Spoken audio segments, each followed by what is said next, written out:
My favorite? If you say Goku, I'll strangle you to death. Kuririn.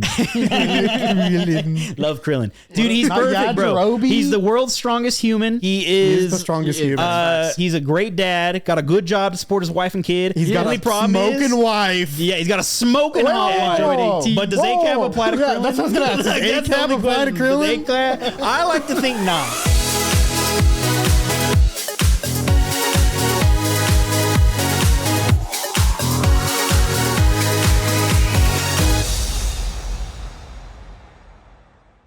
Welcome back to Good Friends, everyone. My name is Diego. I'm Braden. I'm Morgan. Today we got some special guests with us. Really just one special guest. Morgan, you're back. What do you mean by that? Oh, you're special, buddy. Don't worry. Morgan, you were on an episode last year, if I remember correctly. I don't remember the date, but it was around November. Yeah, surprisingly, it's been.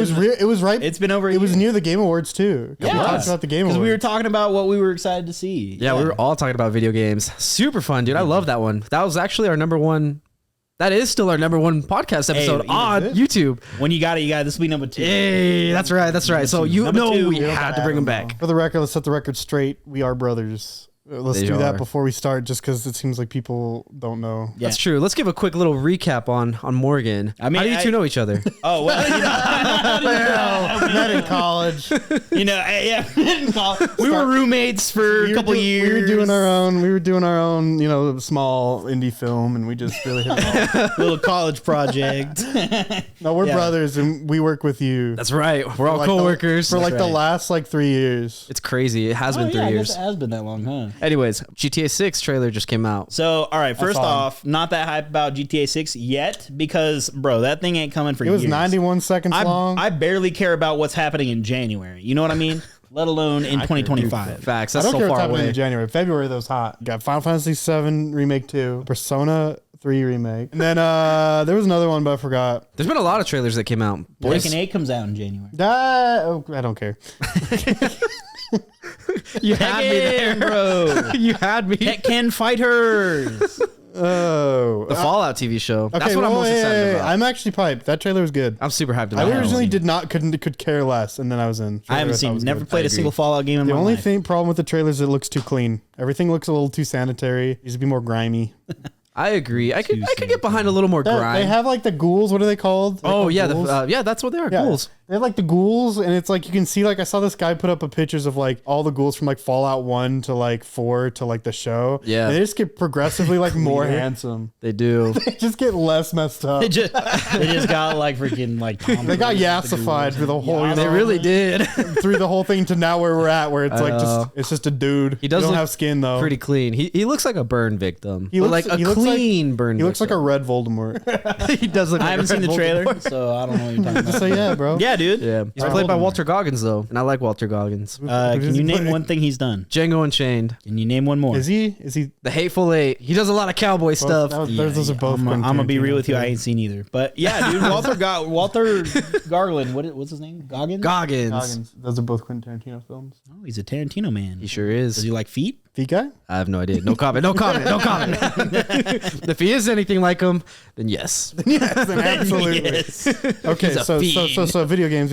We saw the GTA 6 trailer. Yes. It looked pretty real, which is cool. Mm-hmm. I need to see it. It's in Florida. Hate Florida, so maybe that makes it better though. I will be honest. I was just in Florida, and that was like spot on my entire experience. Everyone there. who have seen that says I live in Florida, and it looks like you can see the Miami Heat arena, and it looks like the Miami Heat arena. Yeah. And they do that. I mean, Yeah, Vice City is just not. It's fake Miami, right? It's modeled after Miami. yeah, it's just fake Miami. That's cool. Okay, GTA 6. Yeah. Okay, I'm playing 5. Maybe I'll become a fan after that. But we got the Game Awards literally this week. Okay, wait. 2 days from today, It's 2 days from today, which today is December 5th.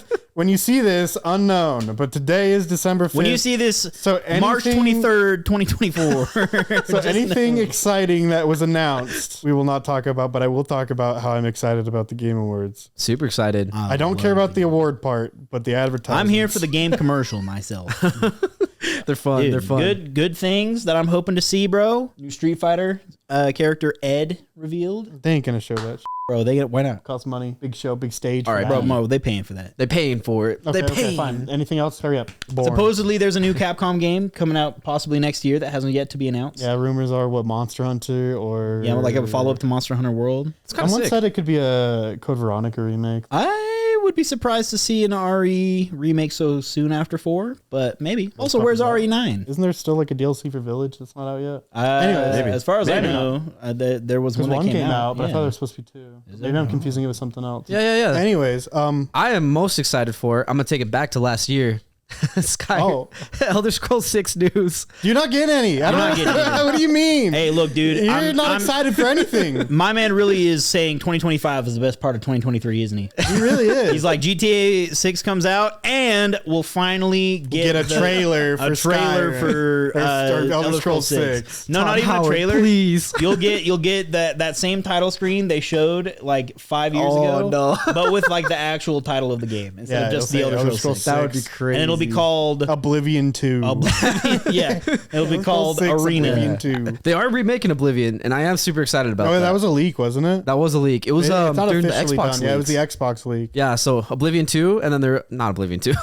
They're remaking Oblivion, and then they're also remaking Fallout 3. Yeah, I I'm so heard excited that. for both, bro. I'll be there day I one. don't know about that. I'm excited for Fallout 3. I think Oblivion I didn't really play. Bethesda just kind of fails upwards, if you know what I mean. I don't think they can do it twice. I hope. I don't know, Starfield, you didn't even play it. I bought it. I pre-ordered it. Didn't play it yet. You haven't even played it. So I was like, let me get that busy. early access. Dude, I so don't know, can bro. get- There's a lot of Fortnite being played. Not that busy, but yeah, okay. Dude's like, hey, look, let me get that early access so I can ignore the games. Diego streams every Friday or Saturday. Check him out at twitch.tv/Diego Higueros. That's where all of my time has been going, honestly. You guys convinced me to stream. So now I've it's been good doing That's that. where all my time's going now. you at can even post the VODs. twitch.tv/Sailor Dwayne. Dude, post the VODs on your Put a link. YouTube, double engagement, post Double. sweet clips. No, you have to make a new channel for VODs because people get angry. Yeah. Really? Yeah, they don't like VODs on main Diego channel. Higueros Unless you is split them up. Oh, Like, unless you split them up to like hour long. I'm going to make the people angry. I'm just kidding. That's fine, who cares? Don't you have like 5 channels already? Yeah, come on. I have what's so one more? many. Like, what's one more? What's one more? Okay, so that's your most anticipated. Like, that's what you want to see at the Game Awards. If I was to ask you, what's your one game you want to see at the Game Awards? You're going to tell me Elder Scrolls 6? I would love to see that. I know it's not going to happen, but if realistically, I'm hoping for something related to either Avowed or Fable 4. I forgot Fable 4 was a thing. Yeah, but and I would Fable also 4, like to see some Fable. I've got no love for it. Never really played the other Fables. I'd like to see it. I love it. I don't really. So Fable 4, Avowed. Avowed, I think you have a high chance. Fable 4, I think you have a high chance. I think so too. Xbox just has to clutch up for you. You're just an Xbox guy. Even Elder Scrolls 6, you're just an Xbox guy. Okay, Mogi. Oh, like what my number one is? Yeah, what do you want to see there? What's my even number like, one? He Like, like, like top 3. I don't care. He said like 5. anything. I can pick anything. Anything. Sure, man. I have heard rumors, and I wouldn't mind a Final Fantasy Tactics remake. I have heard those rumors, and I would also not mind. I don't know anything about Final It's Final Fantasy. Fantasy, but it's tactics, so it's like the grid based, like XCOM. You ever seen XCOM? I've seen the poster. It's like the grid. Have you ever seen the grid and they move the little man around and then shoot something? Sure. Okay, whatever, man. Anyways, I wouldn't mind an like Arc that. System Works fighting game. Pumped for that. rumors about a new anime IP like Dragon Ball Fighters, Oh, that's sick. but for Arc System Work to make it. So the same people made Dragon Ball Fighters, and there's rumors of it being like Naruto, One Piece. One time I saw Sick. Jujutsu Kaisen. I mean, One Piece is hot right now. Like Bandai has this like wave where they push different like anime IPs, and for a while it was Dragon Ball. Like they put out a Dragon Ball Super card game. They put out Dragon Ball Fighters. They started coming out with Dragon Ball movies. Dragon Ball Super, the show came out. It was a whole big deal. Now they're kind of really pushing One Piece. One Piece card game came out. That's I mean, sick. just announced today, dating it again. Cloud9, the esports team, is having a One Piece collaboration with a bunch of clothes that I'm going to buy some. But yeah, so people are theorizing it's One Piece because it's hot right now, but also there's no real like evidence for that. So what's your game? Tactics? Final Fantasy Tactics? Yeah, Tactics or an Arc System Works Arc fighting System game. Works My just thoughts. fighting game in general. Yeah. Mark of the Wolves. I would love to see some Garo. actual gameplay of Mark of the Wolves. Like I know there was one like Don't gameplay worry about that released. one. That one's niche. Yeah, I was like, Mark I of don't the know anything Wolves, about Fatal that. Fury, baby. King of You ever heard Fighters? of Terry Bogard? Okay, you go 3 I am not the layers right up. audience. You go 3 layers up. You're at King of Fighters. Okay. Take it back a layer, you have Fatal Fury. Take it back a layer. Well, it's kind of like a side game of Fatal Fury. Is Garo Mark of the Wolves? Oh. You know Terry Bogard that's in Smash Brothers? Yeah. He's from that game, or he's from Fatal Fury. Yeah, he's from Fatal Fury. Okay. Anyways, Garo Mark of the yeah. Wolves is like a. It's like he's old now, Yeah. and it's like the next generation. So he's like an older guy fighting. That's kind of sick. It's pretty cool. And they're making that's like an old arcade game, and they're making a new one of those. Yeah. Lit. Also, Garo Mark of the Wolves has recently re-released on modern consoles. I say recently, like 2 years ago. Yeah. Okay. And it has great online. You should try it. Cool, man. That's it. I like That's what you that. got. Also, sorry, Elden Ring DLC. I want to see Elden Ring DLC. Dude, That's right. I feel like that doesn't exist. I feel like they didn't have any plans for it. No, I think you're totally right. I don't think they had any plans for it. I think they started development on it after Elden Ring blew up. I think literally they made Elden Ring and they're like, I think this will be popular because all our games are. And then they immediately started working on Armored Core, and then Bandai came back to them and was like, hey bros, this game was super popular. Make something for it. And they're like, oh, okay. And now they've been doing that. I wouldn't mind anything Bloodborne related as That'd be sick. Oh, Bloodborne. would Because be good. I've tried playing Bloodborne several times. I've never made it all the way through. And a big part of the reason is because that stuff runs at like 20 frames per second. Yeah. It chunks on the chunks. PS4. It's a tragedy. It is. It's a different era. Speaking of Game Awards, now I want to know, who do you think is going to win Game of the Year? Baldur's What Gate game? 3. Baldur's That's my Gate guess. 3. Baldur's Gate 3. I think Have you it's played sweet. it? No, I want to Listen, say it's dude, Baldur's Gate 3. I'm gonna keep it just 100 with nervous. you. I don't know who else. If you the want only- endless stream content, play Baldur's Gate 3, pick up like 2 to 3 other people, or just play it by yourself and legitimately like 100 hours of content. So the storyline takes like 100 hours to beat, okay? And I mean, I guess if you run through it, you probably could get it faster. But they like released a statistic like today of like, oh, you know, this many deaths, haha, like this many people playing it. They said 1.3 million people finished it. That's crazy. Which I thought was like shocking. So I'm like, oh, there's no way all these people like finished it. But they're like, oh yeah, 1.3 million people finished it. I'm like, oh, That's nuts. that's so many. And to actually play that long The game. dog has been pet 45.3 million times. Good for him. But what do you think? Dude, I go back and forth between it because I'm like, it could either be Baldur's Gate 3 or it could be Tears of the Kingdom. Zelda think so. bias. That's what the it only- is. The only thing that I think could come in between Baldur's Gate and that award is Zelda bias. That's it. I'm nervous. I actually think the other main contender would be Alan Wake 2. Game journalists do love Alan Wake too. And it feels very similar, not like gameplay wise or story wise, but like Yeah. it feels very similar to like Last of Us 2, where it was a big like impactful story game that like critics were like raving about forever. So I could totally see that happening with Alan Wake 2. I was playing Alan Wake and I played Alan Wake and then I played Alan Wake's American Nightmare because I was going to play 2. Yeah. But then I learned all of Remedy's games are connected. So then I started playing all of them. That's so I'm on crazy. Quantum Break and they are extremely well made and they're extremely good stories. And what I've seen of Alan Wake is extremely good, but I think Baldur's Gate still beats it. I Baldur's Gate voted wins. for Baldur's Gate. I hope it did my wins. vote. But yeah, Alan Wake 2 I think is pretty contender because Control 1, made by the same studio like 4 years ago. They won Game of the I Year? don't think Control won. Control? I think it did. No, man. No way. No, man. 3 years ago? I don't think so. No, it won Best Visuals. Oh, Yeah, okay. It won Best something else. It visuals. didn't win best. Because I remember I was like, bro, isn't that game just supposed to look realistic? And I get other people. It did look on real. Now, who do you think is going to win Best Esports Coach of the Year? Frankly, I hope it's Potter. Me too. Exactly. The That's evil, what I voted. Yes. the evil genius coach who won Valorant Worlds. Wait. There's a special guest. Who? The most special. The I can't believe they got him. He's actually going to be there. The That's GOAT. right. Gonzo from the Muppets. Gonzo. That's crazy. Gonzo Not from that the surprising. Muppets. There's What a always a Muppet, goob. but Gonzo? Gonzo the Muppet is Is he going to going be to a have the presenter. Rizzler with him? I just said Gonzo on the thing. I put G off. I hope he but, brings everybody. Kermit, Beaker. Last time it was like Animal. Yeah, I think it was Animal. And before that, it was the Swedish Chef. Swedish, but it's always just the one. I don't know my Muppets at Game no. Awards lore, but anyways, this time at least Gonzo is going to be there, and so you got to watch out for Gonzo. Watch out for Gonzo. That little blue Now boy. that it's already happened, but I hope hope you did you good. watched out I for hope you saw Gonzo. Don't miss him. Go back and rewatch it if you did. Yeah, if you missed him. Gosh. All right. I was going to say no more game talk, but I just remembered something else that came out. Okay. Because I really wanted to go watch The Boy and the Heron. Yeah, okay. Boy and the Heron. I wanted to watch that Thursday, but I won't have time because I have to watch the Game Awards. So I got to go on Friday at 10 a.m. Because then I can write a review. Are you that gonna I won't watch it edit dubbed or for like subbed? a month. He's watching it dubbed.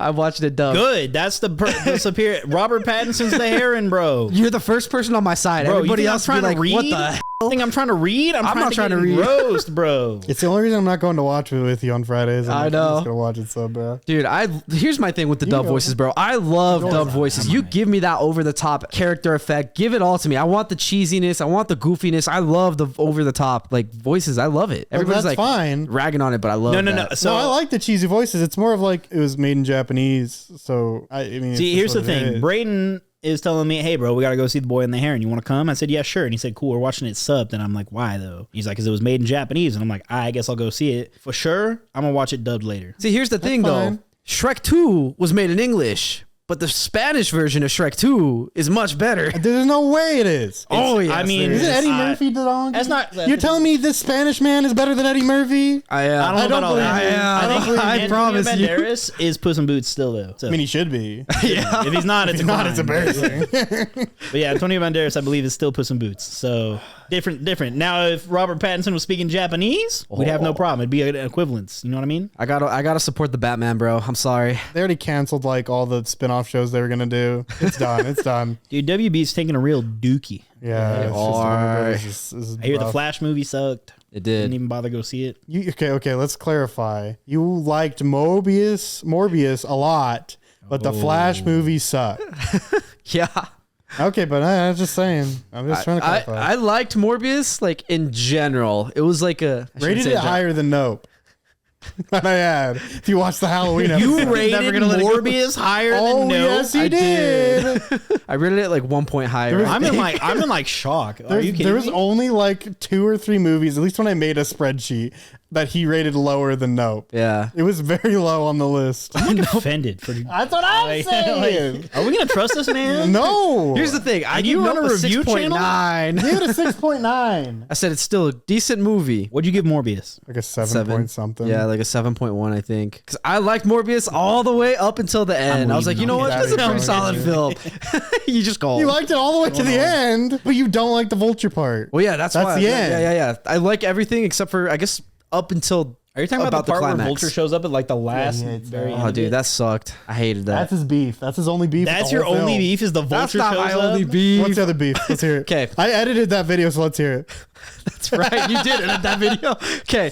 Pacing. That was a huge issue. They obviously cut out so much content because they didn't know what they wanted to do. Sony Not is enough like morbid time, that's for sure. Yeah, but what excuse Morbid did you time. give for that? You said that they cut it out stuff to put in more Marvel stuff, like Marvel MCU stuff. They should have just No. like made its own thing. yeah, they should have made it its own thing. That might be true. I think they should have just made it its own thing, but they tried to. It's like so shoehorned weird, it. like They the way that forced it, movie right? like worked, because like they cut out all the Marvel stuff because they had Marvel stuff in their trailers, like Spider-Man. Yeah, posters. Spider-Man's on the wall of the Yeah. trailer. That's never in it. Yeah, and then they cut all of that stuff out from the movie, and then at the very end they tied it into the multiverse because Spider-Man No Way Home did so good that they were like, oh, we have to like rope into this like multiverse magic. I hated that. It should have just been its own standalone film, and they should have like started Like building up their Deadpool. own universe. Venom kind of did that, but Yeah. I don't know if they hinted towards anything. I mean, in No Way Home, he does show up like. Well, yeah, but in a that's second, after right? the Venom movie. Like the first Venom movie, I don't think it references. No, it there's too like much. no MCU stuff in the Venom movie because it was made by Sony, right? It wasn't made by Disney. Yeah, but I Yeah. mean, they could.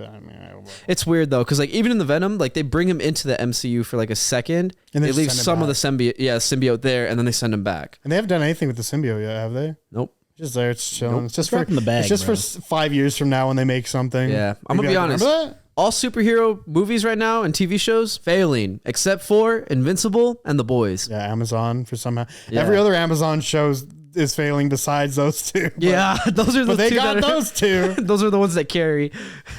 Yeah. And I'm gonna be honest, I'm not I love The Boys, but I'm becoming increasingly dissatisfied with The Boys because they always introduce a big bad character and then they never let the big bad character win. They always kill off the character, they put him away, lock him away. Yeah. And it's starting to feel like the MCU to me. There's no Just stakes. who's the next bad It's guy? also it's Yeah. also like I feel like, I mean, I haven't even watched it, but it's like they're announcing there's like Gen V, which is like, Yeah. okay, spinoff is fine. But then now they're doing like The Boys Mexico. Yeah, but it's not even a spin-off because you still have to watch You it. still have to watch it, to catch which is up. what people complain about the MCU stuff is like, why to watch the Marvels do I have to watch like 3 TV shows and 2 movies? It's like to even get what's happening. And in order to here. watch those 2 movies, you have to watch the entire backlog of Marvel up to those points. Oh my It's just like it's unreasonable to expect anyone to just be casually watching at I that gave point. up. After Endgame, I saw Multiverse of Madness, I saw No Way Home, and I saw WandaVision. Oh, and I saw Loki. That's it. Yeah. I heard Loki's good, but I didn't even watch the second season. I love Loki. I didn't watch second season of Logan. Because I was just kind of like... Didn't care. I just didn't. I was like burnt out because I watched basically everything up to Secret Wars. I didn't watch Secret Wars. Yeah, we stopped after She-Hulk. Did You watched She-Hulk or Miss Marvel, Marvel right? come out? Miss Marvel came and out then second. She-Hulk. Oh, and then Yeah, No, I She-Hulk came I out just second. watched Miss Marvel after She-Hulk. Oh, okay, I just okay. skipped it and then came back. Yeah. I watched literally everything, and then I was just like, all right, I don't know if I Yeah. care anymore. I haven't I don't care seen anymore Shang-Chi. I haven't seen The Eternals. I fell asleep during the climax. like both of those. I haven't seen Love and I Thunder. watched the I Eternals. didn't like Love and Thunder. You like Eternals? I did. Oh my. I loved Eternals, bro. Dude, but it's also because of Icarus. Anytime there's a superhero like Superman that's evil, I'm in, dude. That's I'm crazy. sold. That's all that matters to me. Because like that movie is literally like the tipping point of Marvel. That is when people point is like, this is where it went too far, where people don't care anymore. Because like literally a giant man came out of the ocean and then they stopped him from coming out, but he's like halfway out still. Never been and then talked they about. never mention it in anything else. Never again. They're like, that didn't happen. It's not on the news. That didn't fundamentally change how people thought about anything. That now there's giant men in the earth. Everyone's just like, all right. I'll be honest, that's a complete leadership problem. Dude. Because they're trying to keep everything so separate that they didn't combine anything. Like they just like hired all these different directors with no Marvel experience. Don't, like don't without care like about the sweet layout they had the first time. I just don't think they got it. They just don't really have a They plan, man. And like, I mean, Eternals is just trying to feed a casual audience Cosmic Marvel, which even comic book fans are like, yeah, Cosmic Marvel kind of sucks, and you just kind of like gotta ignore a bunch of it to get to the good stuff. Yeah. Like literally that's what it is. And they're trying to be like, no, the mass audience of moms and their like 10-year-olds are gonna love this. And it's just like, no, man, they want to see Batman punch something and Spider-Man swing, bro. Yeah, That's they want it. to see Batman punch something, bro. That's what they in the wanna see. MCU. Me too. I want to That's see the boy. Batman too, but I'm freaking waiting years for that thing. 2025? I think so. I think that's I'm when it bummed comes because out. they apparently like the Batgirl movie was supposed to be pretty good. Had Brendan Fraser as like the bad guy. I'll be honest, the Batgirl movie sounded dookie to me. It probably would be, but I mean, maybe, but it was done. Why'd Yeah. they release But Flash but not Batgirl? there was a crazy. There to was me. a spin-off of freaking the Batman, great movie, like Halloween movie, classic now, in my opinion. They were like, okay, we're gonna have like a Gotham City Police Department, which is like one of my favorite comic series. You might like that. I have that if you want to. I'll borrow it. I won't read it, but I'll borrow it. Oh, thanks, man. And then they're going to make a spinoff of that, which is like a really good comic. And then they made a spinoff of, or they're making a spinoff of the Penguin, right? And the Penguin one seemed like the other one got canceled. And they're like, okay, well, we still going to do the Penguin one on HBO Yeah. Max. Kind of like how they did Peacemaker with Suicide Squad. Yeah.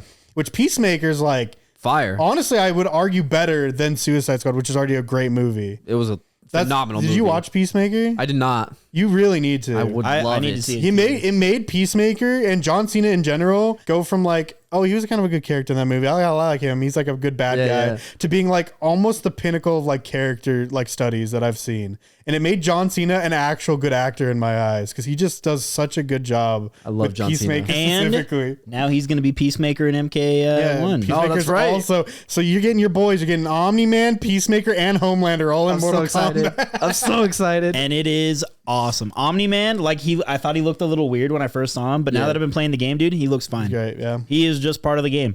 And he is super fun, actually. I really have fun with him. But like, so it seems like they're still doing the Penguin one, but I haven't heard anything about it, so that could have been canned too. And it just makes me sad because I'm like, this had potential, and instead they're funding things that like I could not care less about. It's hard though because like they had the strikes and everything. They had the SAG-AFTRA, they had the WGA strikes, which they should have had. Like definitely needed the strikes because the CEOs are making way it more was money. necessary 100%. Yeah. And so definitely necessary. Very unfortunate, but a lot of that like pushes like the good pushes stuff stuff back. back. See, Yeah. I'm Joker okay 2 to wait pushed for back. good stuff. Yeah. You know what I mean? I would rather have workers' rights. There's like a lot of stuff to watch, and I got a backlog. You know what I mean? That's fair. Yeah. I got plenty to watch. I still haven't seen Invincible season 2. I ain't seen I haven't seen Peacemaker. I Well, ain't you got a seen- break. They're on break, so you're good. Yeah, Invincible Starting season back 2. up January, right? Yeah. Yep. They Yeah. did like 4 episodes Yep. and then a break, and they're gonna do like 4 or 5 more. Honestly, dude, I needed that break. I've not been able to catch up. Like I'm barely staying caught up. That's what it is. Dude, I'm not caught up. No. I got too many things. But yeah, dude, I got plenty to watch, dude. I'd rather people get paid good money, and I'll wait another year or two for good stuff. Yeah, I agree with that. It makes me worry because WB has shown that they're okay just canceling things that like people just because they're like, I don't want to do it. I think it's a business move, though. I think if they spend all of that money paying people to write it, to film it, to edit, like everything, to produce it, and then they just cancel it, it's a tax write-off. It's all an expense. They're being investigated right now Yeah. because of that. Because they're like, this is like almost tax fraud. Like you're basically just like defrauding your audience by saying this is coming out and being like just throwing it away. Like you're making it not even thinking you're going to release it. Like that's just not how business works. Yeah, a lot of people, with the Batgirl, that was like the whole thing is everyone's like, they didn't expect it to do great at box office. So they assumed they would make more money as a tax write-off than they would putting it in box office. Yeah, it is possible. But like companies do it all the time. I mean, it recently came out that like Disney, they bought Fox, and apparently while they were buying Fox, they continued on this project of like an anime Alien versus Predator. It's literally done. The guy who was in charge of it came out and was like, yeah, it's done. They just won't let us release it. Yeah. They're just not going to let us release it. Yeah, that's crazy. And it's like, why? Why? Because that would be such like a good show for them. That would be like the perfect IP. Well, because Prey came out, which is like the Predator with like Native Americans. I think. The Hulu one. And it was like everyone was like, "This is great. Wait, this is awesome. Like this is not the crappy Predator sequels. Like this is a really good Predator movie." And yet they're like, they have another piece. I think it's Alien versus Predator, isn't it? I think so. Yeah. And they're like, have this another piece of Predator stuff, and people like Prey, and they said they're making more. The guy, same director, I think, is making another one, and they're like, no, we're not gonna release this. Still, we don't care. I don't understand what goes on. I think it's just they don't want to pay like royalties too. They like, I don't. Then we have to pay whoever wrote it like royalties every time it's shown on streaming. But that's so worth it to them though, because like if they're making, it's pennies, money, like realistically for them, it's like, especially for how much they get paid royalties. Like even after the strike when it got raised, it's still pennies for them, bro. Dimes. But it's like they're just like, we're cutting costs. I go back and forth with it because like there's like some movies where they did a really good job like setting stuff up, storytelling, like writing, animation, like CGI, whatever it was. They did like a really good job with the execution. And then they kind of just rested on their laurels, and they just kind of used that to just like mass produce. It was like the capitalism effect, where like something takes off and then everybody copies it, or they just like continuously like. I mean, that's all it is right now, right? Because like Mandalorian. Yeah. People loved, and now there's like 30,000 Star Wars TV shows where only like one out of like Obi-Wan, there were like 5 good parts, and Obi-Wan I love Obi-Wan. Was kind of lame. One of my favorite Star Wars characters. Well, Obi-Wan was lame. Even like the new Mandalorian stuff was not as great as it used to be. I agree. The Book of Boba Fett. Book of Boba Fett, I would argue bad. I would too. I heard Andor's really good. I haven't sat down and watched it. I did like Andor. I started watching the first episode and I got bored. It's a slow burn. It is. You have to but get I liked into it. You have to watch it like it's a movie. Like you have to like just like be like, okay, it's gonna be a build up. And then there's Ahsoka, which I've heard is good. I'm watching it right now, and it's okay. I mean, it's fine. I think because I didn't watch the Clone Wars though, like the animated one. I feel like I'm missing a bunch of context, which kind of sucks. But I think another core issue too with all of that though is the move to streaming during COVID. I think that really screwed over like all of the companies because it like conditioned everybody to like expect content and like continuous content and like just keep churning stuff out. Everybody expects it to be at that same level, but you can't. It's not feasible to have that good quality. You can't release that many. Yeah. I mean, it is feasible for a big company to do. It would cost so much money. It would. And to make, Mandalorian quality, like Mandalorian season 1 and 2 quality shows for every single thing they've done, it would take a lot of time. But if they like said, okay, we're going to do it and we just stagger the releases, but they would have to hire different crews for every single one. Actually, I disagree. I don't think it is feasible because I think the big part of like why so many of the other shows have failed is because, at least with like Star Wars, what I'm thinking of is you have like Dave Filoni and like Jon Favreau, and they're working on like The Mandalorian, and then somebody else comes in and like starts writing like a different show, starts writing different scripts. And so now you've got like one person who's got the core vision that's doing good. And then you've got all these other people trying to write side stuff that doesn't tie in. They're not fans of like Star Wars. They're not fans of the lore or anything like that. Here's my proposal. Don't tie it in then.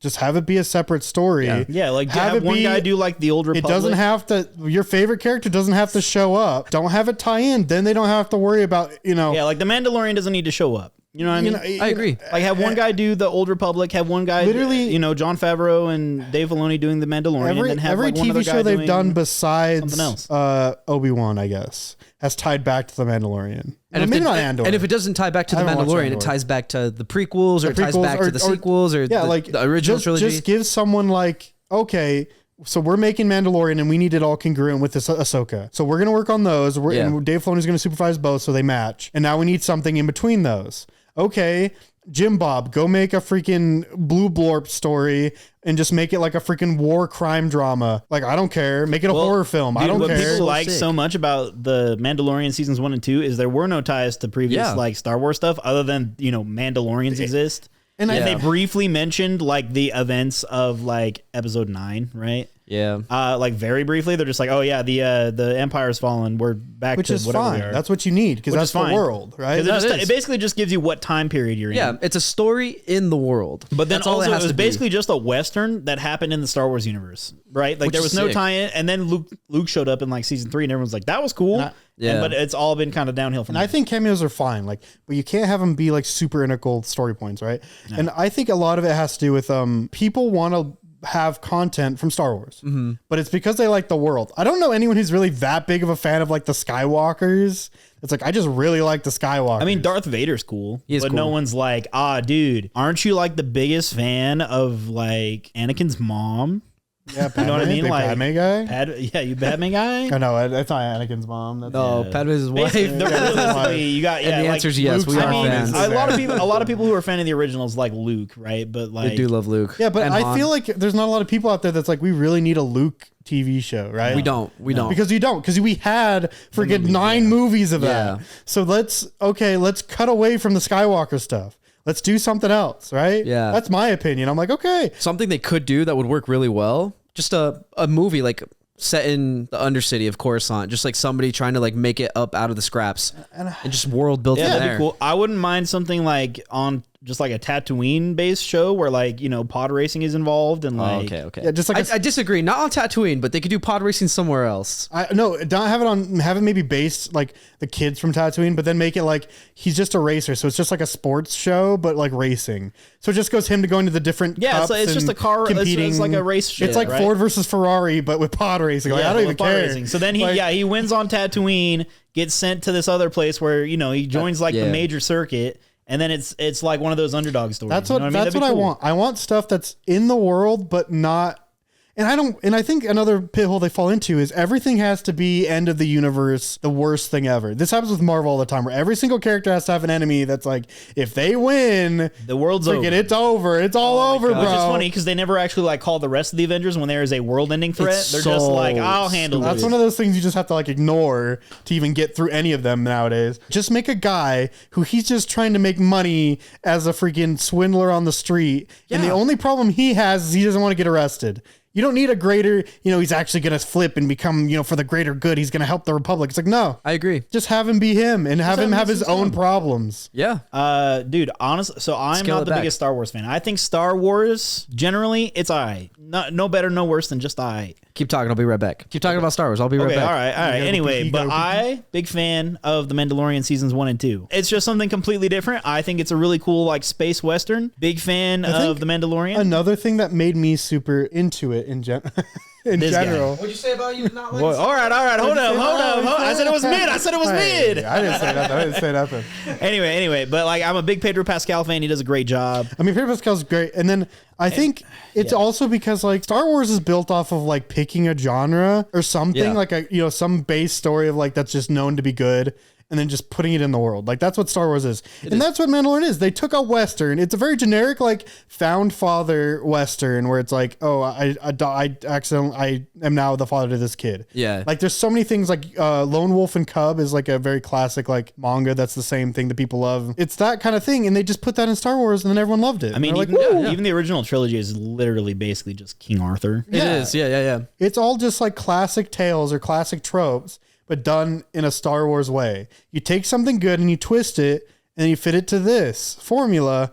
And then people are like, wait, that's cool. That's a cool way to retell this or this I agree. parable. And you're like, oh, yippee, I like cowboys. And then now they're just like, yeah. Even the music in The Mandalorian sounds Western. Sounds It does. yeah, dude. Sick Anyway, music. so it's really good. Like, I think Mandalorian, peak Star Wars. Like, I am a Mandalorian fan before I'm a Star Wars fan. I think it is agree. peak. Yeah. I would argue it's up there with like probably. I think it's the best piece of Star Wars. I think Rogue One is the best piece. I think it's better than Rogue One. I think Mandalorian is better than I like Rogue At One. least seasons 1 I and think 2. there's characters in Rogue One that like kind of don't like the main like Andor and the lady. I forgot her name. They kind of don't matter. They're kind of uninteresting. They're kind of bland. They are a Until little Ando bland. gets his show, then he's more interesting. I didn't think Rogue One was good. But I think Rogue One is up there, like top 3 easy, top 2 probably. I'd probably put I'd it top Mandalorian 2. as number 1. Honestly, Yeah. See, I kind of go back and forth on it because I obviously grew up watching the prequels, and dude, the prequels are like top tier for me. Like I love the prequels, like episode 1, 2, and 3. Love him. Before the Mandalorian, dude, episode 1's my favorite. Hot topic. I think Jar Jar Binks is all right. I agree. I think he's fine. I think I'm a people Jar Jar like to fan. dog I think on him. yeah, People do, bro. People He's over fine. exaggerate it. Yeah, he's a little goofy. He's a little annoying, but it was made for like 12-year-olds, dude. Yeah. Yeah, I mean it's made to sell toys. Made at to the sell end of the toys. day. And you know what? I had a Jar Jar toy. It worked. Yeah, and it sold toys. Yeah, And it it's just, I'm pretty disappointed. I mean, they did. Bob Iger, CEO of Disney, came out, was like, "We're scaling it back. We're doing quality over quantity." We Yeah. kind of decided to flip. Do I believe him? No, but that is don't. at least something to cope about, right? Yeah. Like, okay, maybe they know and they're gonna now because I mean, there's nothing really coming out anytime soon. I don't think. Right. off the I mean, top of the head, original right? schedule, I don't know if it was the same. I think in Marvel What If. 2024 or 2025, there were supposed to be 2 Avengers Yeah. movies. Well, the same 2024. year. Is any, 2024, what's yeah. coming out soon? Let's For see. Star Marvel Wars or What If Marvel? comes out, I think, this week or next week. Star Oh, Wars, I okay. don't know. I don't even know if they're What going to comes do out the this other Marvel's What If season What If 2. season. Yeah. I watched season 1. I was like, it's okay. I actually liked it. I wish they did more stuff like animation. I don't think they went crazy enough. I think it was too tame for me. I guess, like the yeah. animation. I mean, I like it in general, and I think they should do another one. But I think they would do crazy topics, and then kind of just at the very end, just be like, Yeah. let's scale it back a little bit. Did you ever watch Star Wars Visions? No, Oh, okay. That's the one thing I didn't watch either, and I wish I had because like I mean you still can. I know I They still exist. can. They do because I know there's little animation because it's just a bunch of shorts, which I really like. and it's Japanese animation studio, or most of them are Japanese Yeah. animation studios, like Trigger, who does Cyberpunk. They made 2. Yeah, which I would love to have a Star Wars anime. I think that would actually go hard. That would be fire. Dude, Have you seen the Clone Wars one that Samurai Jack guy did? No, I know exactly which one you're talking about. I haven't That seen one it, is though. fire. That one's That looks good. dude, have you ever heard of Thrawn? Yes. Dude, Thrawn would be Grand such Admiral. a great topic, bro. I wish that'd be way good. Ahsoka is kind of a Thrawn show. Ahsoka's cool. Ahsoka's a good character, and Ahsoka show so far is pretty good. But Thrawn is an amazing character. He has the most sold Star Wars book set is his trilogy. Oh, yeah. Do you know his story? I have a general vague idea. I never read any He's of those ones. I only he's read the master prequels. commander tactician. The Empire is racist against aliens. That's Their right. species. They don't like aliens. So, but he is an alien. He's like a blue guy. And so it was the whole books are kind of how he's just too good at his job that they can't be racist against him and they have to let him cook. That's his whole thing. And it's amazing. He's such a dude. Oh, they're so well written. A lot of the Star Wars books are kind of shovel, kind of nothing, but those Yeah. Thrawn books are actually goated. The books that I really liked from Star Wars was it was all the Old Republic books. Any Yeah. of those books that I read, I loved. play, The Darth Bane, loved them. the I BioWare did game? play KOTOR. Okay. So good, bro. They play cooked KOTOR with too? that I game. wish they would cook a little more and do something with that era because I don't even So- like that era, but I'd gonna like to cancel see the it remake. nowadays. So basically, KOTOR 1 and 2 happened, and then there was the online Knights of the Old Yeah. Republic. From what I understand, BioWare basically considers that Knights of the Old Republic 3. If you play through the Yeah. campaign of that, it's supposedly really good. It is just it is basically Knights That of the game's That's old sick. now and hard to play through. It is old and an hard old to play through MMO. these days. The remake we were talking about, it's canceled. It's Yeah. not officially canceled, and someone who works on it reached out to Jason Schreier, who's a really popular video game news- journalist. yeah. He's really cool, and said basically, no, I'm working on it. It's a very small team still working on it, but there is still work being done for it, so it's not officially canceled yet. Oh, okay. I Which thought it to me was sounds canceled. like it's gonna be canceled, but it just hasn't been officially yet. Yeah, which that honestly makes me so sad because if they actually remade that and they just focused on that, they would make so much money. Dude, like I was saying, It's insane. I how don't much even money they like make. the High Republic or the Old Republic or the High Republic. I guess the High Republic's right after the Old Old Republic. Republic. I don't really like either of those eras because I don't like Jedi in general. I think they're kind of lame. I like Jedi. more I of the love the Jedi. outlaw underbelly stuff. But I feel like it's been so long since we've gotten a movie. I know there's a ton of books and comics, but Yeah. a video game or a movie about those areas that I'm just I think I would be really happy to see it now. Yeah. I'm not even a fan of it, but I'm at least it's different. I love the Jedi in the context of the Jedi, right? Jedi versus normal dudes, not really a big deal. When Luke shows up at the end of Mandalorian season matter. 3, all right, problem solved, dude. Jedi's here, no big deal. But when it's Jedi versus Sith, big chillin'. When it's Jedi Yeah. versus other Jedi level threats, big chillin', big fan. I agree. Yeah, I like when Jedi are treated like a cult almost, like a kind of mystic sages. They're just kind of oh yeah, those guys are kind of weird, bro. They kind of do weird things. And I like the infighting of Ahsoka's a good example. I like that infighting where she's I think the Jedi have weird practices that they won't interfere with planets who are in war to save lives because Yeah. they're no, they handle it themselves. That's why she doesn't want to be a Jedi, but she doesn't like the Sith either because they're all so freaking weird. Yeah, so she yeah. kind of makes her gray Jedi area, which I like that dynamic. I like that dynamic of oh, they all both have like traditions and practices that like they fight about. And I like that aspect. I don't like them just being like they're the OP character to show up and win. I agree. I don't like that. I'm not a fan of like is on all of us. it's a MacGuffin when they come.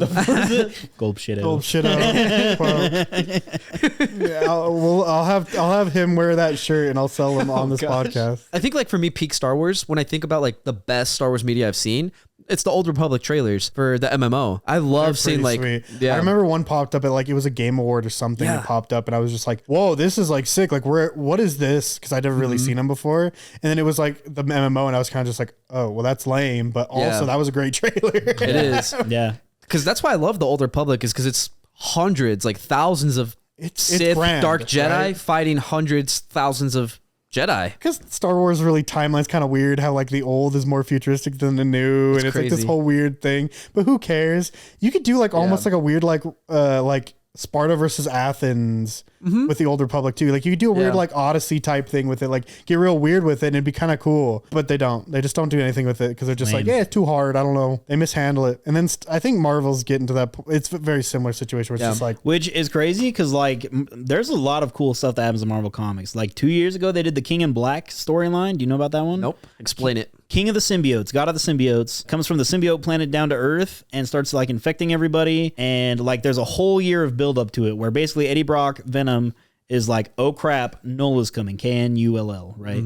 He's coming. And he goes around and he's trying to like, there's like this big Venom storyline that happens. And it happens right after what's called Ultimate Carnage, I think. That's pretty sick. Where basically Carnage goes on, absolute Carnage, where Carnage goes on like an insane murder spree and goes insane. And basically the resurrection of Carnage, because a cult resurrects Carnage, like triggers the awakening of Null. And that leads into like the next big storyline. And it's way cool, dude. Like at one point, like all of the main like Avenger characters, like Iron Man, Captain America, all these dudes, they get like taken over by symbiotes and they're like insane symbiote monsters. And like there's this big like deep moment where like, so Eddie Brock has a kid in this moment whose kid is like half Venom. Interesting. Anyway, it's a really cool storyline. Anyways, an issue is that what I'm thinking when I'm like, oh, why don't they do that? It's because they don't really want to show their characters in any kind of like negative light. They don't. So they would never have like Iron Man turn evil. And like, but even if he was possessed by something, they wouldn't do that because they'd be like, I don't want a kid to look at Iron Man and look like he's evil. See, that's my biggest issue though, because that's what made their characters so good in the first place is the fact that they were flawed and then they like worked past their flaws to become heroes. I mean, Iron Man was like a warmonger. He was. Like Tony Stark is not a good guy. Not at all. Until like he becomes a hero. And even then he's still kind of like scummy a little bit. Still kind of an a-hole. He definitely is, bro. He definitely like in Civil War, they show that he's an a-hole because he's stubborn. He's like, I'm not moving, even though I'm friends with Captain America. I'm still gonna like beef with him here. Yeah, I think that's been like my biggest issues too with like a lot of the spin-off shows. And this isn't just like Marvel. This is like a lot of like modern like media that I've been seeing, like a lot of like movies and TV shows and stuff like that. Same with like the Rings of Power, where like you have your main character, which they can be diverse. That's totally fine. No issue with that at all. But the problem with that is they're not. I gotta get brownie points right now. He's trying to get canceled. You know, look, my man's preempted the comments. He knows what they're gonna be. I know exactly what they're gonna say. Okay, go ahead. No, like I love that because I think it's great. I think as long as it's all part of the world building, I'm totally cool with it. The issue though is that they don't do anything to build those characters up. No. They have those characters already built up, and they downplay every other character around them. That's my issue. Is they make everybody else around them seem dumb, weak, and so it doesn't make their character feel strong or like look strong at all. It just makes their character feel. Do you have an example? pretentious. Just because I'm not entirely sure what you're talking about. So Galadriel. Let's talk about Rings of Power right now. Galadriel. She. Oh, I totally forgot. I thought we were talking about like. Let's not talk about Galadriel because I don't know if he cares. Let's talk about it. The most common. My bad. I thought we were on. The most common example probably be like She-Hulk, Captain Marvel or She-Hulk. Yeah. Sure. Yeah. I don't mind Captain Marvel too much because I didn't have too many issues with it when I saw it back in 2019. I'd have to go back and rewatch it. But She-Hulk, I didn't get behind She-Hulk because they really downplayed the Hulk, where the Hulk basically was like super depressed, like all throughout the Marvel, like the MCU. He's like, yeah, I basically tried to off myself and big green guy wouldn't let me do it. And he's talking about how he's like super depressed. And then later on, she's like, you know nothing of like the struggles of being a woman. Like you're weak compared to me. No, dude went through so much. He's very strong. Like you could have been like, yeah, that was really tough. But I also like have my own struggles and like show show some of these struggles. I don't know, like for me, like just painting someone as better, like talking down to like someone who's already gone through so much. No, I can get. It's like a weird thing. I think that's just bad storytelling. It is bad. When storytelling. you're like, hey, here's a character we put a ton of development into, and now without showing you, we're just going to tell you this person's better. Yeah, I think it comes down to, just bad at the end of the day, the reason why it's because it's hard to introduce a character into a thing that's been going on for 20 years, right? A brand new character you're supposed to care about, a thing that's been going on for 20 years without doing an origin story movie or show. And I think it's because Spider-Man got restarted so many times. Yeah. People like hate origin stories. They're like, I want no origin stories. That was like a huge thing for a long time. It's like, if any superhero movie is an origin story, I will just not watch it. That's so annoying to me, though. They I love hold on to stories. that. I like origin. I don't care. I'll watch an origin story as long as it's different. I was kind of open for the Tom Holland origin story, but that was too. Yeah, no, they just skipped it because they were like, people hate them. But it's like, I'm okay with them as long as they're different. Like, yeah, if you do the same thing over and over again, I'm gonna get bored of it. But if you make the origins different, which they are different origins for like most of the characters. Yeah, like the Tobey Maguire movies are pretty different from the Andrew Garfield movies. They are. And I love both. And like, I just think it just comes down to, we don't want to figure it out. Like half the time with these beasts we have is just people being like, we don't want to figure it out. Like higher ups being like, because it's probably not like actual directors. Yeah. It's probably just like someone being like, no, do this. I don't care. That's my worry, is that like it is the executives up at the up in charge that are making some of those decisions. Like, oh, doesn't matter. Don't tell the story. All you need to do is stick the name on it, like stick Indiana Jones on it, stick some other character in it, call it good there. I feel like if the directors, if they're like fans of the like source material, like they'll push back. But maybe that's why so many of like the modern movies, like they start with one director's gone. Start with another director, it probably director's gone. They push back and they just get rid of them. Yeah. And I think that is true. I mean, it's funny because you're talking about, I don't want them to just make a movie and then slap the name on it. Yeah.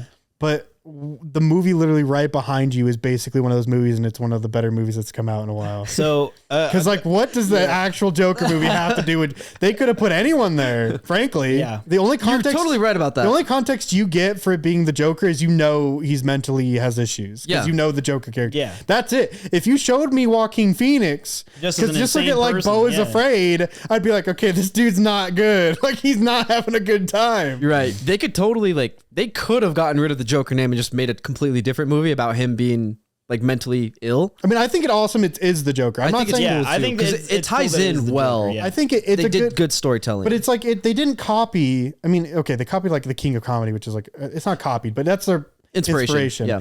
But like they didn't copy like a comic book storyline, like not close at all. Like there's hints of it, but like all the origins for Joker is nothing like the Joker movie. They just like made their own origin for the Joker, but it fits the like formula that the Joker exists in. So then it's like perfect, where everyone's like, okay, this isn't the normal Joker, but it's like a great one. Like you understand him and how he's messed up and how he's gross. Yeah. Like you know that. And now you're like, okay, I know this guy and he's crazy, but he has like influence and that's cool. So I think a good example of like showing improvements over and like different people's struggles is actually that one right there. Oh, we're pulling out. So I don't know how much you guys know about like Dragon Ball. Oh boy. Okay. I love it. We're getting some shonen storylines. We're talking about deep characters. So originally, and I this is just stuff I've like read about. I can't confirm this. I'm not Akira Toriyama, but apparently when Akira Toriyama was writing Dragon Ball Z, the whole purpose was Goku's storyline was original Dragon Ball. Goku was supposed to basically just die, and Gohan was going to take over as Dragon Ball Z's like main character. That's right. Which after he Cell Saga kind of did, right? Like that's kind of the whole point. So then at the beginning of the episode, it kind of hints towards like Gohan has potential, right? There's the whole like, how does this kid have over 9,000 power? Right? There's like that whole part. But then they're not just like, all right, Gohan's just better than Goku now. There's like an entire year of training with Piccolo, and then even then when he comes back, like Goku still super strong. And then they train together for a long time, and then Goku dies again, and then Gohan has his like big moment at the Cell games, right? Yep. Unfortunately, they do kind of throw Gohan aside eventually. They kind of do,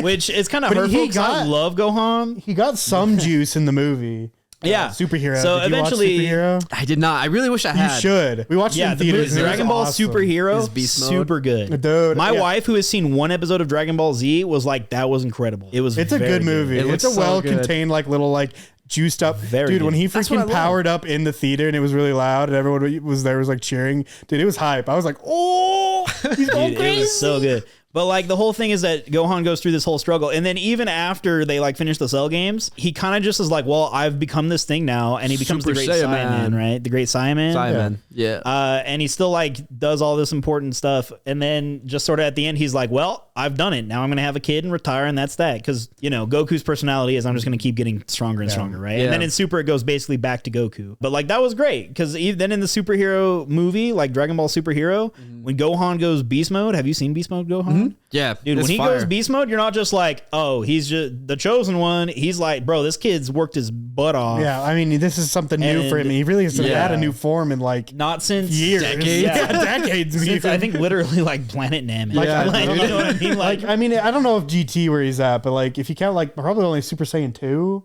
Super Saiyan 2, that was it. I don't think he ever got 3. yeah, never he even got only ever 3. hit 2, yeah. Well, he got 3 when he was with Trunks when they fused. I'm pretty sure. Okay, when they fused. Yeah. That's different. That's not alone. That's Goten. I guess that is Or that's Gotenks. Gotenks. Goten, yeah, that's Goten, and they do hit Super Saiyan 3. Yeah. Goten plus Trunks, Gotenks, they hit Super Saiyan 3. Yeah, but what I'm saying is, so that's like 'cause, it was a big deal for him to that's move right. up a step, and Piccolo got a form. That's in that movie. because like the whole thing with Gohan is instead of like pushing his Super Saiyan, he has like Guru, like the leader of the Namekian planet, like helped him unleash like his like inner power or whatever. Yeah, he puts his hand on his head. Yeah, so then he has like that entirely different line. So he's not just like doing the same thing as Goku. You know what I mean? he's really good at accounting, and I appreciate that. I believe he's actually no. He's because He's a scholar. He wants to be an orthopedist when he's a kid. He does want to be. I do know that. He does want to be an orthopedist. He's a scholar though. He's not like just like He's some some accountant. academia. He's like an academic. Yeah. He's like Anyways, a professor sort of yeah. vibe.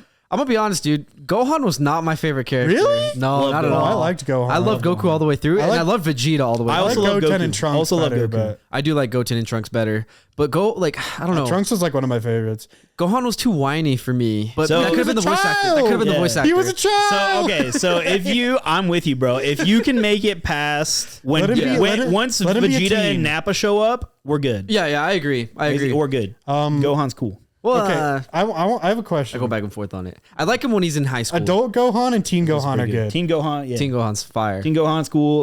Adult Gohan's cool. I like Kid adult Gohan, a little whiny. I like him. I like him in dad mode. I think it's Yeah. fun. I think Dad it's just mode that voice Gohan, actor for pretty me. cool. Maybe not. The whole But- reason he goes beast mode is because his daughter's Okay, in trouble, basically. then what's your favorite Yeah. Dragon Ball characters then? Vegeta, for sure. Vegeta So alone? I've got 2. So it's Vegeta and Hit. Okay. Love Hit. Hit is Okay. fire, bro. It's super cool. Okay, Hit's I so love sick. it. I wish they did more with Hit. But I wish they did Okay, too. Morgan, what's your favorite? My favorite? If you say Goku, I'll strangle you to death. Kuririn.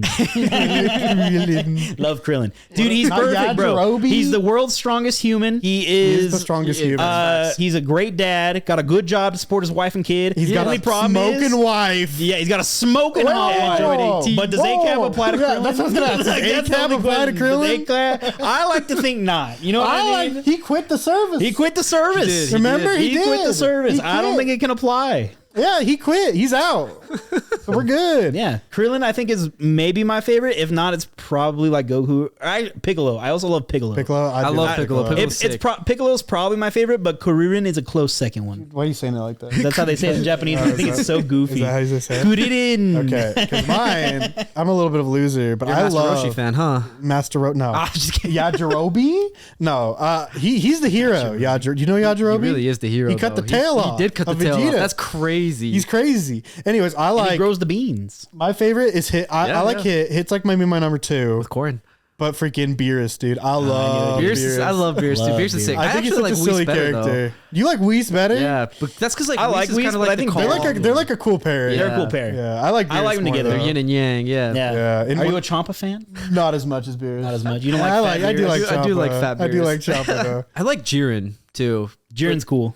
He's just like a cool I like that concept he's to me. literally Oh, yeah, stereotypical yeah. Martian, The gray but alien buff guy. as heck. Okay, I was trying to remember who that was. I was like, Stereotypical Martian, but Yeah. buff. yeah, I do like him. Love that. I don't really like the other Saiyans like Kefla and. I didn't care for them. I like- I like the kid. I can't remember his Kappa? name. Yeah, I Kappa. like Kappa. I think think they're I'm not a okay. big Kappa fan. I think Kefla, like when they fuse, I think Kale and Caulifla. Yeah. I think Kefla's really cool. I think they're okay. I like almost all the villains. Like I love Frieza, Frieza's even though he's sick. racist. Sorry, I love Frieza. I mean, he does get a little silly with what he calls the Saiyans. You know what I mean? He gets a little goofy. I love Frieza. I love Cell. I even like Cooler and like the GT villains. I even like Okay. Super Cooler's not a Baby. GT villain. Oh, my bad. Anyways, I thought he is. I'm pretty sure Cooler Yeah, he is. It's Frost that's not. He's a movie. Oh, he is in the He's a movie. movie. I don't know when the movie came okay. out. Anyways, but I like, Frieza's goated. Nappa. I like Nappa. I like the Ginyu Force.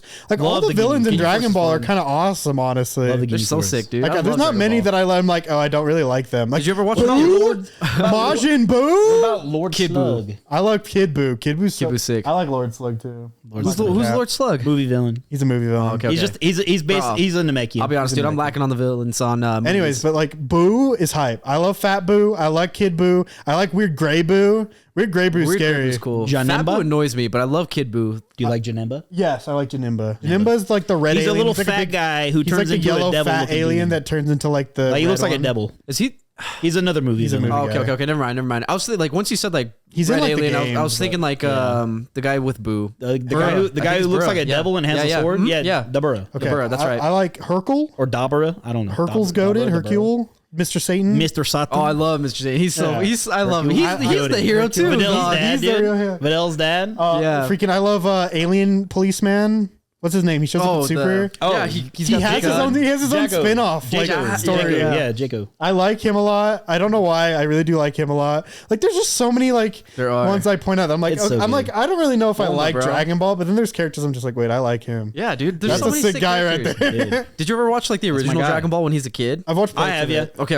I'm trying to think of like the good villains from mean, that one. I guess Piccolo. 'cause I mean, Piccolo's yeah, the King, big Piccolo. one. King Yeah, Piccolo. King Piccolo. There's the I generals. forget his name. General Shao. General Shao. Yeah, the dude. Yeah. chicken? Not like the chick. I General mean, Tao, a little was bit it like was the chick. Mercenary, I think. Mercenary Mercenary Tao. Yeah, Mercenary Tao. Yeah, Mercenary he was Tao. cool. He's the one that like beat up Goku and then Goku had to get stronger. Yeah, isn't he the guy with the pink like the pink yeah. apron thing? Yeah, he was pretty guess I don't cool. know. Yeah, he They had has all like the a red robot army, arm. The Red Ribbon guys. Oh yeah, Red Ribbon Army. We didn't Ribbon even talk Army's about cool. the androids. The androids. are Oh yeah, sick as- dude. I mentioned Cell. Android but, 18. How did Krillin 16? bag a baddie like that? You know what I That's mean? what I'm saying. How do you bag a baddie like that? No, dude. He built different. 17. He's a park ranger. I do. That's He's a park sick. ranger. That is What did we sick. decide? Did ACAP apply to park rangers? No way. of course Cap. not. No, of course no, not. They're no. they're doing a They're service. just like firefighters, bro. We love them. No, that's right. That's right. Yeah, bro. 100%. Yeah, we like the park rangers. 16 just wants to see some birds. Oh, yeah, dude. And then Krillin Honestly- gets real depresso when all the 16 androids blows up. because all the androids have like the like I'm a fake person like Yeah. thing, and all of them are written well because they all have like their own little way of like dealing with it. Android It's so 13 sick. that has a trucker hat. Well, there's like Android. What my like gosh. Android 9? fit. That's Android like the Frankenstein The one. Frankenstein, yeah, Android 9. 8. He only shows up like Android 8. once. Yeah, that's an original Dragon Ball. yeah, that's when they're like in the mid, like in the tower, Oh, okay. like the Yeah, general's tower. that's Android 8. And then you got Android 15, which is a racial stereotype. We don't mention Oh, him. yeah, We don't that's bring right. him up. We don't- hey, he stays out of it. Okay. I'm gonna be I think honest, Android Dragon Ball had some 14 questionable is sort of stuff. like But a. Dragon Ball does have some questionable design choices. I mean, you seen Mr. Popo? but do you have like Android 21 though, the newest Android? Do you know about Android 21? She's Dude, from Google the it real fighting quick. game. Google it real quick. Android 21. She is originally She's like a canon Majin character, Buu though. mixed with an android. She is a canon. She's character. canon now. She was actually in Superhero. She was canon when Dragon Ball Fighters came out. Android Well, yes, 21. but she's in Superhero. Yes, she is in. She's Superhero. she's the wife. It's established that Dr. Giro's wife. I'm gonna be honest. I like Android 21 already. Yeah? That's sick. Which part? oh wait, what part of her do you now, like? are you looking at some NSF art? No, no. I mean, yeah, that's No. her. That's her, right? no, That's the her human pink one. form. You need the pink one. the And then blue. there's a Boo pink one? version of her. Yeah, The Boo one's fire too. The I'm Boo not- one's yeah. sick, That's bro. sick. She's they're both cool. good. They're both good. She's in Superhero, so Yeah, she's she's mentioned in Superhero. She's mentioned in Superhero. But yeah. Superhero's not canon though, is it? Yes, it is. What? The movies are canon now. Yes. Oh, the movie. Okay, Okay, so a all movie. movies that have come out since the end of Dragon Ball, So like Resurrection F and stuff. Resurrection F and Beyond are all Broly? canon. That was my Broly bad. is I got canon. it confused. I Yeah. thought there was like a mini In series. fact, I like, called believe Super Broly is something. in Superhero as well. Like that's the whole thing why Goku and Vegeta aren't around is they're training with Oh, Broly yeah, on they like are. Beerus's Yeah. planet. No, Superhero's okay. a movie. Superhero is a movie. That it's basically the Piccolo Gohan movie. What was the thing that came out after Dragon Ball Super? Not superhero, but like the The Chibi one. maybe that's what it was. There's like a new one that's like a Chibi like. joke the one. Broly movie came out after Dragon Ball Super. not that one It's either. a TV show. You say. Yeah, it was a TV show. Gosh, I can't remember. But I know the manga's still been going, and apparently Vegeta gets a new form after He does. Goku gets UI Yeah. and Ultra Instinct, bro. First of all, the music for Ultra Instinct, banging. Yeah, they come love at it, you bro. with the Dude, dope piano, bro. Dude, that is so sick because I see that on a meme and I know I'm like, oh baby, It's about to be a baby. Dude, it's so good. Okay, wait. I want to go back because I remember the topic I wanted. Yeah. Reeling it back into superheroes. We were talking about how they're all kind of the same and none of them are flawed in that, right? Yeah. And then we're talking about, oh wait, Gohan's flawed. He's kind of a baby, kind of a loser. I think that's why people really, really like Invincible and The Boys. It's just they take our superheroes aren't flawed and they go the exact opposite and be like, our superheroes are the most flawed people on Earth. They definitely are. They're the most. It's like The Watchmen's the same way, Yeah, right? yeah. It takes superheroes and makes them not perfect. Which I love. And 'cause people it's love not to watch. perfect. I love to Which watch. we've actually talked about this with our brother, right? Like some people get mad that like Superman keeps getting picked to be like a bad guy, right? In like different things, like the new Suicide Squad game is, Superman's a bad guy again. Superman will never do that. Anyway, yeah. Like, bro, my man's is invincible. He's got life on easy mode. Has like at times overcome his only like 3 literal weaknesses because plot. And so he's just an unstoppable beast. One of his major plot points is he has the paper bag theory. The reason he doesn't just absolutely murk everybody he comes in contact with is because he has to pretend he's in a wet paper bag the whole time so that he doesn't like destroy the earth by punching someone into it. So like Superman's like the hardest character to write for because it's like the easy way out is to make him evil. Yeah. Because immediately that's like interesting to a point. I mean, it's kind of like generic now. it's kind of like Invincible. Like, how do you stop Omni-Man? You know what I mean? No way. You got to bring other Viltrumites Like, in. yeah, flawless the only one hero- is like- Invincible. My boy Mark. Like flawless villains are way more interesting than flawless heroes. I agree. So, but then I also would argue that there is ways to make Superman an interest write him. It's just way harder. yeah. Like if you read All-Star Superman, which is what James Gunn is basing the new one off of. Superman Legacy. All-Star Superman's about basically saving some people on an expedition to like the sun. He gets too close and gets like Superman cancer where he's just going to die. So it's him going to basically all his villains and sitting down with them being like, hey, I'm not going to be around anymore. So you have to basically stop now. Like basically doing like a heart to heart with them. Like with Lex Luthor, like you need to take my place. We can't be villains anymore. You have to defend the earth now. Like stuff like that. Like that's an interesting way to write him. But now he's like, sick. He's still as strong as he ever was. I think. I mean, he might get weaker. He has to basically now he has to deal with like something that he can't just win. He's like, well, I'm dying now. It's just like Goku's heart cancer. So now I have to basically go. I mean, I don't know if you know they magic cure beam. that. That does get cured. But now they have to go. He has to go and like sweet talk or like talk to man all his villains and be like, "Hey, you can't do this anymore because I will be dead. I can't have you doing this anymore." And it's like a super well written story. Like it's so good. But it's not. He's not evil. He's just dying. Yeah, no, I can get behind that. It's definitely a unique way to tell a story. Yeah, you have to present him with like different problems other than guy punch good. Yeah, you can't. Yeah. You And can't like one of his most common villains is Doomsday, and the whole reason Doomsday is such a common villain is because Doomsday's whole thing is whenever he dies, he comes back stronger. Yeah. he So he literally survives. can't perma die. And I think that's the problem with Superman in modern, movies and stuff is that the only thing they know how to write is throw a big bad at him and have him fight to get the big CGI scene that everyone wants to see.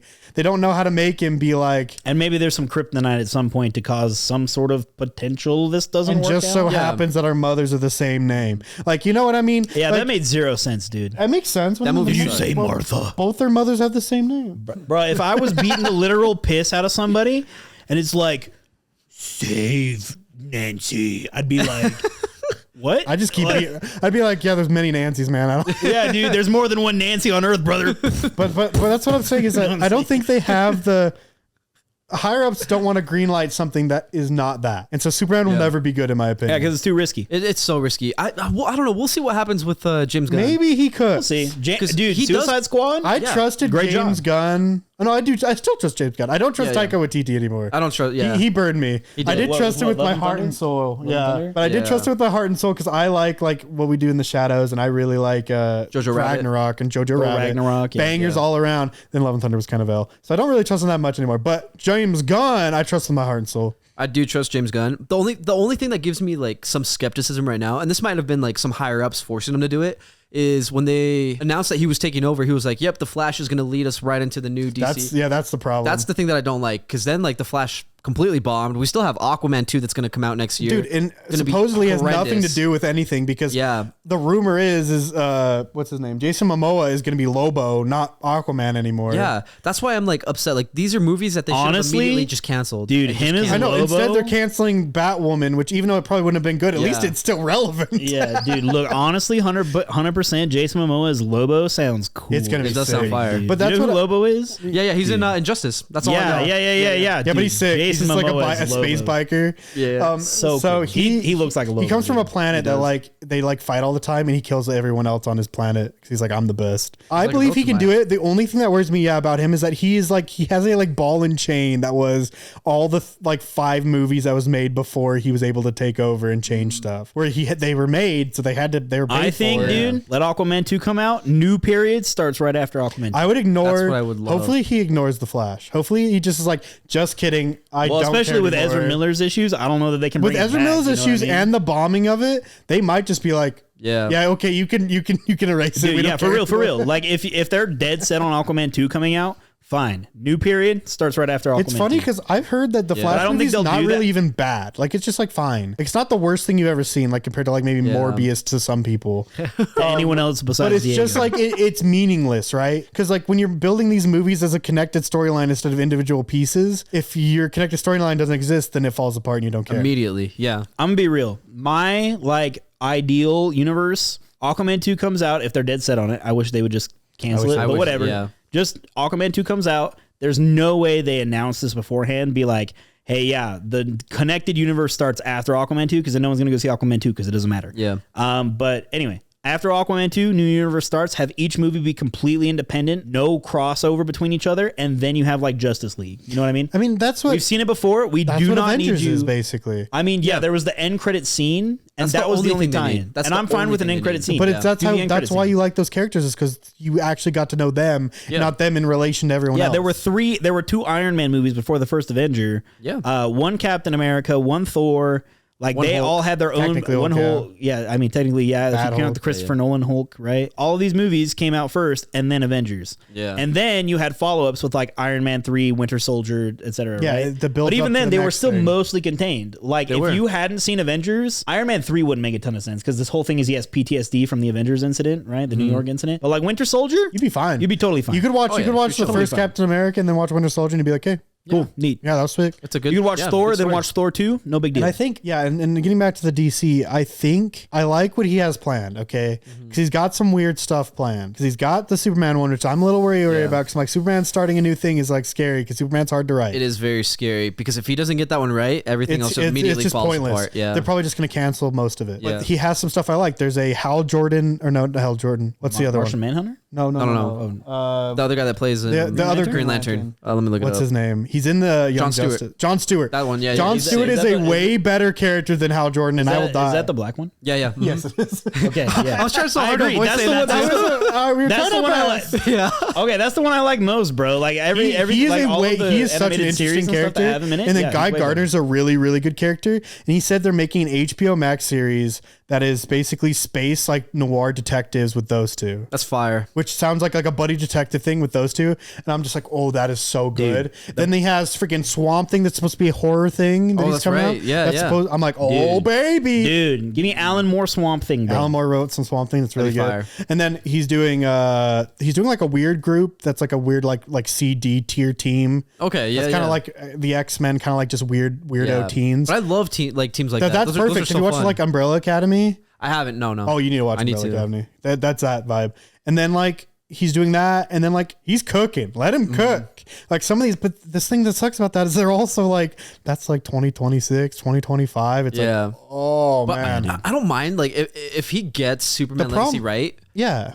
I don't mind waiting Dude, at all. I be don't mind honest. waiting. I'm worried about Yeah. cancellation. So, That's all right. it. So here's the thing. In my opinion, one of the major problems with Justice League was Superman, and it's not Henry Cavill's fault. It's No. just literally he was faster than Flash. He was stronger than freaking Wonder Woman. Yeah. He was like outsmarting Batman. Like What's the there was point? no point to have any other character besides Superman in that Yeah. event. Superman could have done it solo. There was no reason for the Justice League. That's why. Did you watch the Zack Snyder cut? No. No, I won't. I sat through those 4 hours. I can't I'll do be it. honest, dude. I liked the Zack Snyder cut so much more more. I'm than sure the it's original better, Justice but I League. don't think it fixes enough. I would argue it Yeah, probably wouldn't. I could get behind that. I think it does fix a lot of the issues because it doesn't make Superman like the most OP character. Like he's still definitely like the character to like save everybody, but he's not the like. I feel like making OP it longer would all it would do is fix plot holes within the story, like make it make more sense to be like, oh, okay, this is more well written. Yeah. But it's still like the story itself probably. I'm like, it's probably the same where it's like, it's not that good. Yeah, Superman in the end is all right. He could have soloed this. There was no reason for the Justice League. But the big reason why that movie also sucked is because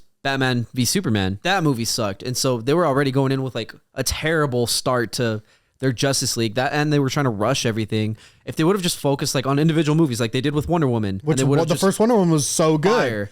Second Wonder Woman, It was all right. I like Pedro Pascal. I I didn't like like it. all Pedro Pascal's the characters, only but good person in that whole I like movie. Chris Pine, but all Dude, the it was just not freaking good there's one storytelling. part in Wonder Woman 2, and it's right after Chris Pine sacrifices himself in some way, or like he forgets about her or something. Yeah, I yeah. can't remember. And then she starts running, and like the CGI of her running is mind-bogglingly bad. What's crazy is that might be the earliest like of the like superhero films where I noticed like, oh, the CGI is bad. Yeah. Because the CGI used to be so good on the superhero movies where you're It like, used to this be is like nice. real. Yeah. And, like you go watch like the first like Pirates of the Caribbean movie or like the one with Bro, it's insane Davy Jones. how You're they like hold up today. You're like, whoa, Davy Jones still looks like real. Like everything Yeah. still looks amazing. And then you look at like Wonder Woman 84, 84, you're you're just like, what happened? There was like crazy. that was the Who did first this? movie where I recognized like, oh, we're going downhill. Like, oh, the CGI, they're just like they're not doing it anymore. Also, like the leopardess chick. I forget her name. Yeah, Cheetah. Cheetah. Cheetah did not look very good. Yeah, it was just like that was Did not. a movie where I felt the downturn. I was like, oh, I thought Cheetah looked like one of those. You remember the movie Cats that got pulled from theaters? It did look like Cats. Yeah, it looked like Cats. Look at Cats. I'll be honest. One of my friends, he's been on this podcast. His name is Ryan. Cats is his favorite movie That of all can't be time. true. It really is. I can't believe it. We had to watch it on his I- birthday because that's what he wanted to watch. How Did is that it possible? release? Yeah. You can get it. It's not You like can it's buy buried. it. Yeah. I thought they just like straight up pulled it from freaking. No, Zero. I think he's got like a they 4K pulled it version. and put it back in with some re-editing, and then I think it just served its time in the theaters, and then that's it. I'm gonna be honest. I fell asleep during that movie. Dude, what a pick! What a pick for a favorite movie. Yeah, It's so crazy. You know what? I let you. You can have a pass on Morbius now.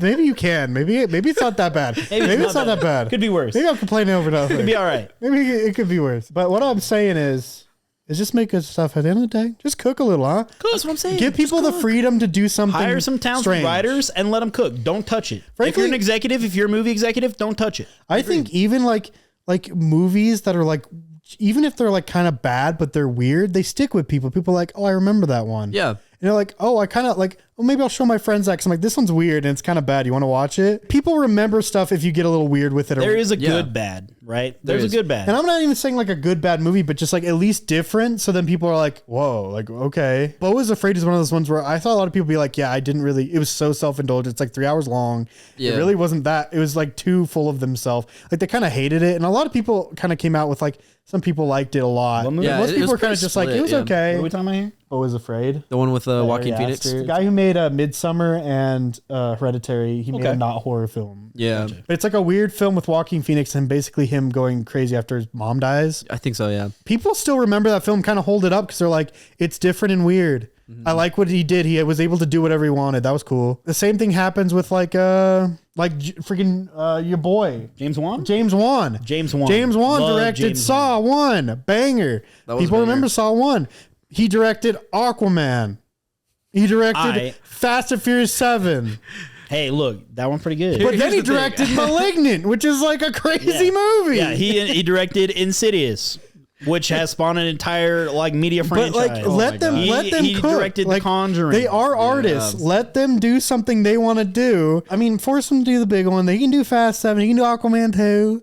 But then you bring them back and you're like, hey, do something small and weird that only costs us like $20 million. Like that's like Blumhouse's thing. Dude, that's another thing that like I have a huge issue with because Disney, budget wise, a lot of their movies are over Oh my- like $250 They'd spend million, way too $300 much million money. dollars. Way too much money. It's honestly like it's got to be like a money laundering sort of thing. It has to be. At has this to point, be. dude, I think it's almost detrimental. They have so much money Yeah. that they require themselves to spend it because They don't want, it's like, the taxes budgeting and stuff, thing, right? Yeah. When you're at the end of the year, you have a budget surplus, you go buy like new office furniture Yeah. because you want corporate to think that's how much running business costs, dude, I right? hate it. So when they say, hey, your budget is $500 million, you have to spend like $500 million or they're going to think, oh, you didn't spend enough money. And that's probably why they get actors who are like big names who are really good actors, but they don't want to be there. But they're like, hey, we'll give you $100 million to be in this. Yeah. And they're like, sure, man, I'll phone it in for $100 million. Yeah. And then you're just like, hey, that kind of sucked. Like, Yeah. Like, dude, like a lot of these actors can do a great job. I do not think like the original Captain Marvel movie was that bad compared to what other people say. I don't think it was I just don't either. think it was very good. But I've agree. seen Brie Larson in other stuff, and I think she's Scott great. Pilgrim. She's great in Scott Pilgrim. Another dude. example, Thor: Love and Thunder. Christian Bale, great actor, Great phenomenal. actor. Gore the God Butcher sucked in that movie. Yeah, he might be the best character in the movie. Didn't still, see though. Love and Thunder, so I can't really comment. But He like, might be the best character. He in that movie was the still. best character. Still sucked though. Still sucked. I mean, he was the best part of that dude, movie. He same needed thing, more Wonder time. Wonder Woman They needed to let him cook. Pedro Pascal as the bad guy? Why? I don't know, but he was the best part. He's the best part of the You know what I movie. mean? I like Pedro Pascal. He's good. But that's, love I him. think, literally, and I think that's what people are like turning to that, where they're like, they love A24, they love Blumhouse, they love these small companies who are like, we make like $20 million movies or $10 million movies, and we just kind of let them do whatever they want. Because if it bombs, we're not out that Who much. We can probably cares? get that back as a tax refund, But, right? but they'll even release stuff that's like, it sucks, but it's like weird enough that there's people out there, it's like a cold following. Like, Like, I kind of like agree. that one. like a lot of Blumhouse movies, a lot of people are like, I didn't like it that much. just But it was look at weird. the Like two Megan, recent dude? Blumhouse Yeah, is yeah. like, Cocaine Bear. Cocaine Bear? there's like Talk to Me, and then Five Nights at Freddy's, and they made bank. I mean, Five Nights at Freddy's is their most profitable one ever apparently now, but they make bank off those. And Yeah. the Talk to Me is done by a YouTuber. I don't know if you knew that. Yeah, Raka Raka, dude. I love Raka Raka. Dude, he's done by a YouTuber. They were just like, okay, we'll just give you a shot. Like, you can cook. Yeah. And then Five Nights at Freddy's, I mean, that's kind of a different thing. But is. but it's like a chance. Like, it's still a weird thing to make a movie out of. They only spent like, it was probably one of their bigger budgets, but still I they think it didn't was like spend that 100 much. million. Not even close to a Disney budget still. Not at all. And It was like 5 times their normal budget, and that- half the budget went to making the animatronics. Frankly, out of at all the gym. movies I've seen this year, that one maybe has stuck with me the most. I don't Like, think it's the one that stuck with me the most. It was good though. I liked it. I don't know if I can think of a movie that stuck with me. I mean, I didn't but it's watch also like my most the two recent big movie. ones this Yeah, year, yeah. so I didn't watch Barbie and Oppenheimer. Oh, okay. I was gonna Yeah, say, I dude, didn't see Barbie those is probably either. the one that stuck with me the most. I didn't- I would argue didn't that go to is Barbie. true. I didn't go to Barbenheimer, but I haven't did seen it, but I could see that being true for me. I think Yeah. Oppenheimer wouldn't really stick with me. It's like historical and neat. It did. I don't stuck with think me. it would be like Spider-Verse 2 over Barbie. stuck with me. That one was That one pretty actually good. did Spider-Verse not is stick with crazy. me at all. What?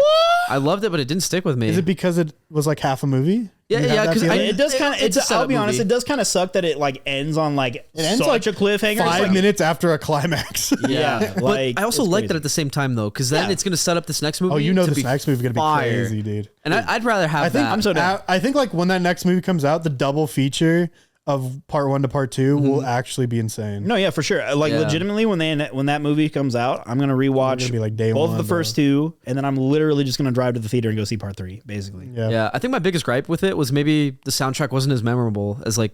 No, the first one. the first one soundtrack is almost iconic at this It's point. so The iconic. second one was just like, oh, it's okay. Dude, I straight up listened to the first soundtrack like while I'm I mean, working out. The Sunflower by second Post one, Malone not was as good. like Yeah. a mega It's still hit. good. It's just not. I mean, once you struck gold, you know what I mean. So dude, one did it was still amazing. good. One hit the it lottery, did its so what job. can you do? Yeah, Yeah, dude. Yeah, Sunflower by Post Malone is like yeah, but basically, iconic, right? at the end of the day, I feel like we all agree. We just need to let the little weird guy in the corner make something. Let him cook. bro. Let him cook, dude. Sprinkle some Get your salt. hands Let him off it. cook. At the end of the day, Get your hands off it. Give him some pocket change. I mean, there's a and, lot of, like- there you go.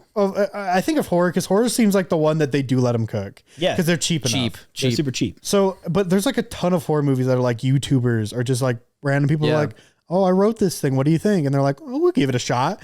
Like stuff like that. And then you're like, you cheer for them because you're like, whoa, yeah, maybe it wasn't the best movie I've ever seen, but that's cool. Freaking the Markiplier is making a movie, dude. Dude, I'm gonna watch. that's right. I'm gonna watch Iron Lung if it's in theater. I think Iron it's Lung in looks theater. sick. I think it's gonna be in theaters. But I'm gonna watch that day one. I will Iron watch Lung? that day one as well. Heck That yeah. looks sick. I love the Iron Lung game. You need I'd never play played the game. You need Oh to play yeah, you it. told it me only it's like takes an hour. like an hour. It's like 30 minutes to an Yeah, hour. it's It's and fast. I think do you'd that. like it. It's kind of like Lethal. We've been playing a lot of Lethal Company. We've Where been like playing Lethal so Company much. is so like not like graphically Shout out, fidelic, Liddy. but it's like immersive, right? Like you feel like you're gonna die. Yeah. This game's like that. It's like super immersive. Anyways, but what I'm saying is let them cook. I agree. I agree. I- Let him there. cook. Honestly, I'm really excited for the Iron Lung movie because it's somebody who actually cares about an IP working really hard on something. Oh, yeah. Versus just like, oh hey, yeah, here's another Marvel movie. It's the 5th one this year. I I hope agree. you watched all other 7 that you need to understand what's happening here. Yeah. I think Raka Raka is probably like the best example of Let 'Em Cook. They used to be on YouTube, and they were popular like Australian YouTubers where they would post like all the time, like while I was in high school, like 2015, like 2014,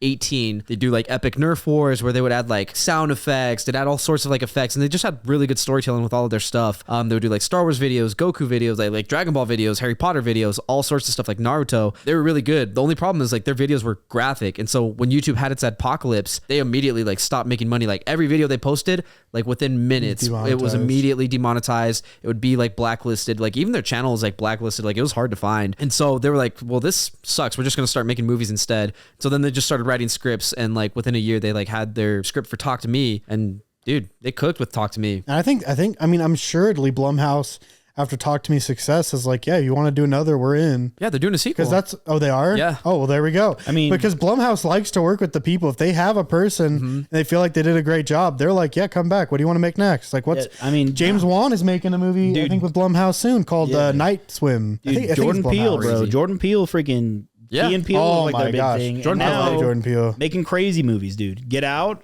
Nope. Get Out. Very good. Yeah. You know what I mean? I mean, they let him cook almost with said Get Love Out. Nope. Get Out's weird, dude. Get Out's weird, though. Like, it's kind of like a weird twist. It's a in Get Out. memorable movie. But that makes it memorable, that it is weird. And then you're like, oh, and that's one of the movies that stick with me. Us is also really kind of a love strange Us, horror dude. movie. And then Nope positioned itself as a horror movie, but really it was like basically a Moby Dick movie. That's really what it is. Yeah, like Maybe that's why I didn't like it, because I went in with the wrong expectations. I'm also not like a huge fan of like aliens. oh, I like Aliens. Yeah, like for me, like I'm not into the normally the phenomenon. biggest Alien fan, but I really liked Nope's twist. The spaceship is the alien. That blew my mind. I don't know. I thought it was kind of funny. That blew my mind. I think I just also what's his name? He plays Glenn in The Walking Dead. Oh yeah. Oh, What's his name? He also He's plays invincible. Mark. Yeah, he's Mark. What is his name? Yoon, Y-U-N is his Yeah, last yeah. name? It's a Something? Stephen Yeun. Stephen Yeun. He's like my favorite character, like sick. probably in a movie in like the last like 5 years. I don't know. He's not even on screen for that long. He's Is not. he the was- guy who runs the ranch? Yeah. Yes. He's He's the one cowboy, bro. who He's went sick. who was on the Jupiter's Claim. Yeah, he did Jupiter's Claim, and he was yeah. on the Monkey Show. I forgot what it's called. Yeah. What's the monkey called? Monkey Show. I don't my know God. the Monkey Show, but the Monkey Show, the one where he kills. I love the Monkey Show scene. It's completely unrelated almost, but I do adore it. There's I mean, a it bunch is of them. related He keeps because flashing back to there's it, like right? there's like an under. They do. I love The monkeys. underlying tone is like using animals in shows and yeah. stuff, using them for profit. Gordy was the monkey. Gordy's home. Yeah, Gordy's Gordy's home. home. I could see a whole movie about Gordy's home, and I think it would be Yeah. like my favorite movie ever. Like Gordy's I Home was was- so into every time it flashed Oh, yeah. back, I was like on the edge of like, what's going to happen? What's the monkey, Dude, I what's the loved monkey it. going to do? Gordy's home is so good. That Anyways, was my favorite part of the whole movie. but like that's a silly guy who, if he came to you and was like, "Hey, I have a horror movie. Can you like help me make it?" Why would they be like, "Why are you making a horror movie? Make a comedy or something, man. You're funny, man." that's what the Key and Peele show is Dude, for. it's like Let him cook. Let yeah. him cook. What is? I haven't seen it, but Uncut Gems with Adam Sandler. Oh, yeah. Yes! Everybody loves Uncut That Gems. everyone's like, It's holy like crap! it's like the this most. is an Adam People Sandler say movie. it's like the most suspenseful film they've ever seen, and it's Adam Sandler. which is crazy. People, I I love stuff legitimately like that. had somebody tell me I hate Adam Sandler. Every single Adam Sandler movie I have ever seen is garbage, except Uncut Gems. That movie's great. Let him cook. I agree. I've heard that a lot Cook. too.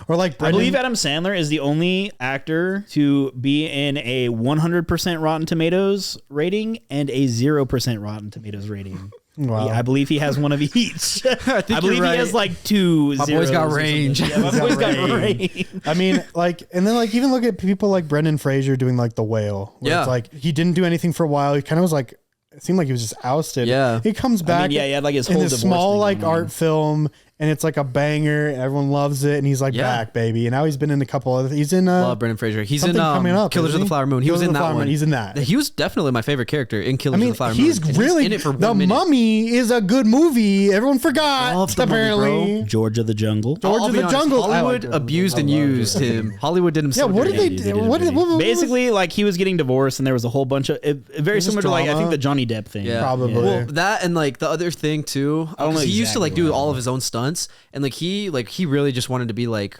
Hollywood's like poster boy, and so like he would do everything. Like he'd be like breaking bones, like Oh, like a breaking Tom like Cruise type vertebrae, of yeah, guy. like that kind of guy. And it got to the point where like he broke like several like vertebrae in his back, and he just couldn't do stunts anymore. And then I think like he had to do like physical therapy for a while, but then he gained weight because he couldn't like walk, like exercise and stuff like that. And then when people saw him again, they were like, look at what happened to him. Like he's like old old and fat now. And Oh, then like that after he did like sucks. his weird little like laugh thing like that. They like memed him, and then like nobody just wanted to hire him anymore. That sucks, man.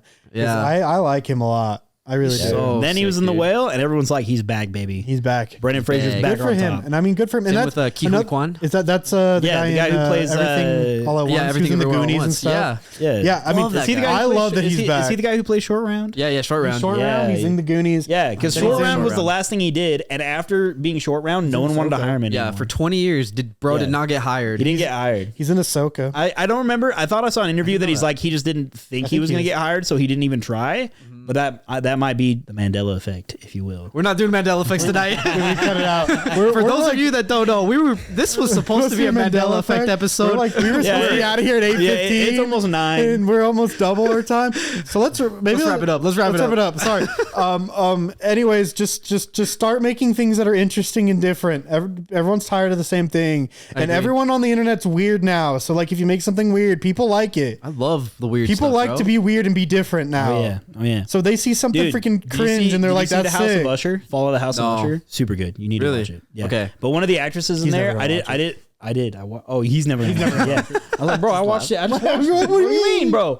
One of the actresses in there who plays the wife of like the Roderick Usher. She, I found out from my wife, is a big TikToker that was trying to get into acting, and this is like her big break. Dude, I love and that. she did a That's great nice. job. I like love to TikTok. see it. I really want to see people who are, and it's the same with video game industry. I want to see people who are fans or are just passionate people make stuff again. I agree. Like, I like to see Markiplier making a movie. I like it when I see like YouTubers I follow and stuff that they're publishing games or directing games.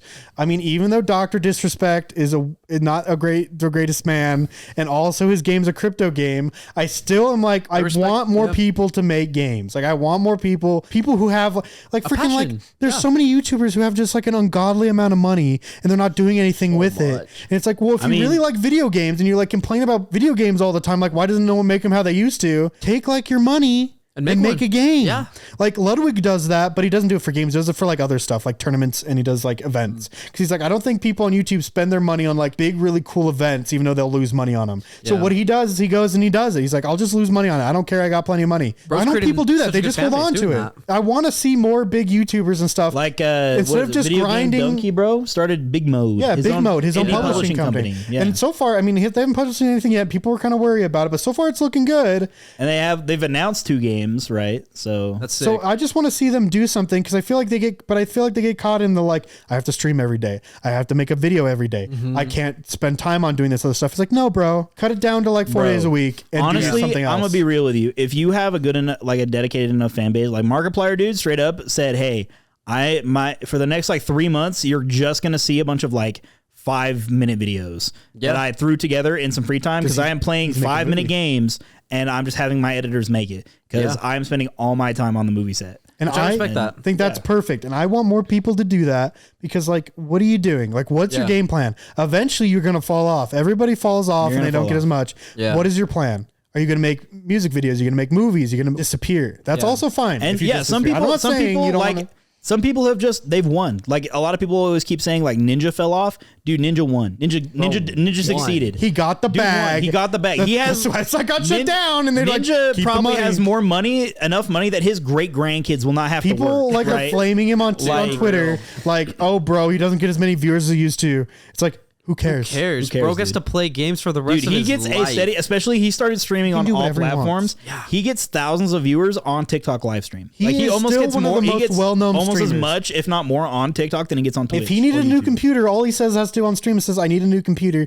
Freaking someone's in their DMs immediately like, hey, bro, you want a new computer from our Yeah, you company? want a You want it right now? sponsorship? We got it. You want it right now? I'll give you a computer and $10 million. How many cans of Red Bull do you want, bro? Yeah, how many like, cans of Red Bull do you immediately. Like, he's got to make. Like, I want to see, does. but I want to see creative people who are obviously creative because they came up through like making YouTube. Maybe not Twitch, because Twitch is kind of the lowest, easiest form of content. I can't remember. It is Depending on what you do. Streaming's fairly. I mean, there's some some people who do stuff like there was the stream Like awards. Germa is a good example. There was the stream awards that got Cutie like, some Cinderella things. does the streamer awards. Ludwig does a lot of events. Yeah, There was the streaming big itself. Beyblade tournament. Oh, that that's they right. did. But then there's That was people cool. who just like I watch MasterChef on streaming. That maybe not you, but everyone else. You are creative people. I want to see you take it to the next level and do something new. Honestly, because that's what I would want to do if I had money that I didn't have to worry about money. There is a group of people, I can't remember exactly who. I think like Tim the Tatman is one, and I think maybe Ninja's another one. They started a small group and they're building like a battle royale. It's built in Fortnite Unreal. Oh, is it? Oh, Yeah. okay. But Fortnite Unreal can be used as a real engine. Sure. But Yeah. from what I understand, it's built in Fortnite Unreal, which makes me like, but it might still might they still can be cool, sell it right? It might still be separately. cool. They Might can still sell be it cool. separately too. Anyway, point is like that's even if it's just built in Fortnite creative mode, that's still them putting their Doing money into something. something creative, right? Like Or that's still interesting. or at least paying developers to make something, which is like good enough for me. I don't care if it ever gets out, but they got a paycheck. Yeah, Those creative people making it got a paycheck. Good enough for me. I don't even care. I agree. Yeah, for real. I agree. We definitely need like a renaissance with creativity again. I think we do. I think it's we just lacking. The algorithm has made just like a very like there's like a meta at all times, especially on Yeah. Twitch, right? Like Twitch is a big for meta. big Like, meta. Like there's right One like for a person comes while, up with something. it was that watermelon game, right? Just recently. Oh my God. Everybody playing the Super watermelon game. I forgot how to pronounce it. yeah, But now everyone it's is playing Lethal it. Now Company. it's Lethal Company. It's gonna be Now it's something else Lethal like next Company. week. Among Us was before it was like a year Among Us, ago. and before it was very brief. GTA RP. RP. Like, Yeah. and it's like a video just came out called YouTube and Plagiarism by H Bomber guy. H Bomber guy. Okay. Yeah. Have you heard right. about this? It's like 4 hours long. I just finished it before I came here. That's a crazy. masterpiece of video. That's like one of those YouTube videos that you watch and you're like, this is like what YouTube is like for. Yeah. It is like a beautiful video. And he mentions stuff like that. Like taking other people's ideas is fine, but you need to do the take and twist where Yeah, you yeah. take it, you twist it, And make you it make better. it your own thing. You reference the other thing, say, hey, I got this idea from this guy. And then you make it how your own thing better or different. And then you post it instead of just copying their thing. Make it, twist it, say, I got this idea from And- this guy, post it. Dude, it's I getting agree. tons of buzz on the internet because it's so different, and he hasn't posted anything in a year before this. This is the only video he's posting this year, probably. I feel like that falls in line with what Mr. Beast says too, because like on YouTube, like anytime like he's doing like an interview, he's like, you just have to make like one good video. Like it doesn't matter if you post like every 5 years. If you make a good video, it's gonna blow up because people are gonna watch it and people are gonna talk about it, and that's gonna If spread. you can make, Algorithm picks like, it up. If someone made, because a good example, did you hear about the Boogie 298 documentary? No. He's an old YouTuber. He's like overweight and it's a whole traumatic thing. But this guy made a documentary about it and it's like his second video. And the first video is a trailer for it. And it's a banger. It's blown up. And it blew up. It's a really good documentary too. It was really well It's made. a really well made video. And I'm like, that proved to me, okay, wait, that's true. If you can make a good video, like, yeah, the difference is like, okay, the first video make is not always going to be Yeah. But if you can make a good one, it doesn't matter if you release one a year. I think Yeah. there are some YouTubers who realize that because there's some that show up. For a while, iDubbbz was doing documentaries. Yeah. You know, iDubbbz is kind of a controversial figure, but he does like the charity boxing matches now. and Yeah. He does like one a year videos, and usually they're pretty good. Like there's a lot of YouTubers that I follow that put out like one, maybe 2 videos a year, but they are so high quality. every and so time good, they come I out, watch them, you watch guaranteed. them and you're like, Yeah. that was worth my time. Like that was a good video. They're not as like extremely high quality on like the idea behind them, but they're really well made. They're well like, made. I know he's a little controversial, but like the JonTron videos, JonTron in he his puts out heyday. like 3 videos. He puts out like 2 to 3 hasn't done videos it in a a year. really long time, but- He has, but he still puts them out. He puts out like 1 to 2 a year, And they're always great. they're like super high production quality usually. That's good. right? I think I like Mark Robert too. He does like one every other month. There's Yeah. He gets the millions of views. there's Is the that- guy. is that the guy who does the How robot much does stuff? Legal Eagle? Yeah, put I in? love him. Legal Eagle does like one every couple of weeks, but he has a lot of. He's like a big team. But it's now. not daily uploads, right? That's No. It's basically only when something comes up that like usually is worth Yeah. like explaining Yeah. some case. I love Legal Eagle. I watch all what's his name? videos. The guy I who don't- I like don't. You should. exposes stuff. I forget his name. Oh. Like, he's the one who did like the big thing on Logan Paul or Jake Paul. Yeah. Coffeezilla. Coffeezilla. Oh, I love Coffeezilla. Coffeezilla. Have you watched Coffeezilla. him? Yeah, I've seen a Dude, couple of his he's videos. up He's there. good. He's up there with me with like probably my top tier of YouTube right now. Of like they just make really well made content. Yeah. And it's like It's every always time I good, watch him, right? I'm It's always enjoying good. him, and I'm like, wait, he does his research. I don't feel like I'm being lied to. Yeah. I mean, he could come out eventually that, oh, he lied about a bunch of stuff. Okay, then I'll be like, okay, my bad. I didn't know. How would I know? But so far, it seems like he's great. Yeah. And that's like H Bomber guy, the guy who did this one. That's kind of how he is, where he's like, it's 4-hour Which- video, extremely well researched. He also did do you ever watch the Roblox oof sound effect one? No. Did you hear about it though?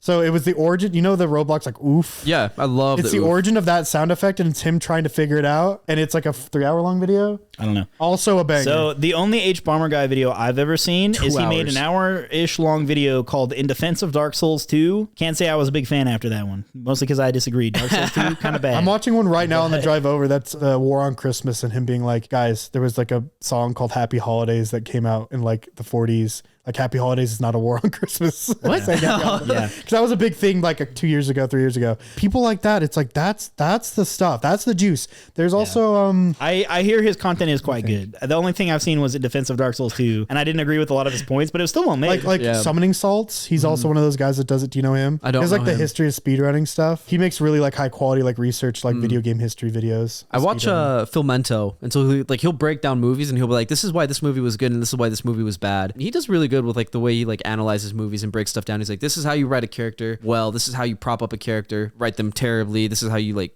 just like lots of good stuff." So that's like one that I like watching. Another one I like is like Red Letter Media. I don't know if I've seen that one. Red Letter Media is pretty They're good. kind of like I feel like if you're like younger, you wouldn't like them. Yeah. But the older you get, because they're like 30-year-old men. Yeah, they're like 40-year-old dudes. But they have who extremely are- high quality, and they just talk about like movies, and it's so good. I love dude, Red my Letter favorite one Media. I've ever seen is when they're making fun of Star Wars fans who are like crying at the trailer because like They do a lot of the like, X-wing shows up and people are in tears. because like they're like nerds too. Like the one, they're two huge Star main Wars guys are fans. like the Yeah. biggest Star Trek fans. Like they can quote any like line from any episode. Oh, so they always make fun of like fans. They have a whole thing called the Nerd Crew, which is like a fake podcast. They did That's like sick. 4 episodes. It's just a parody. But like, okay, Red Letter Media is really worth a watch. I mean, there's My favorite line from them is if Kurt Cobain could see his fans today, he'd kill himself. because one of the guys is wearing like a Nirvana shirt. It's very funny.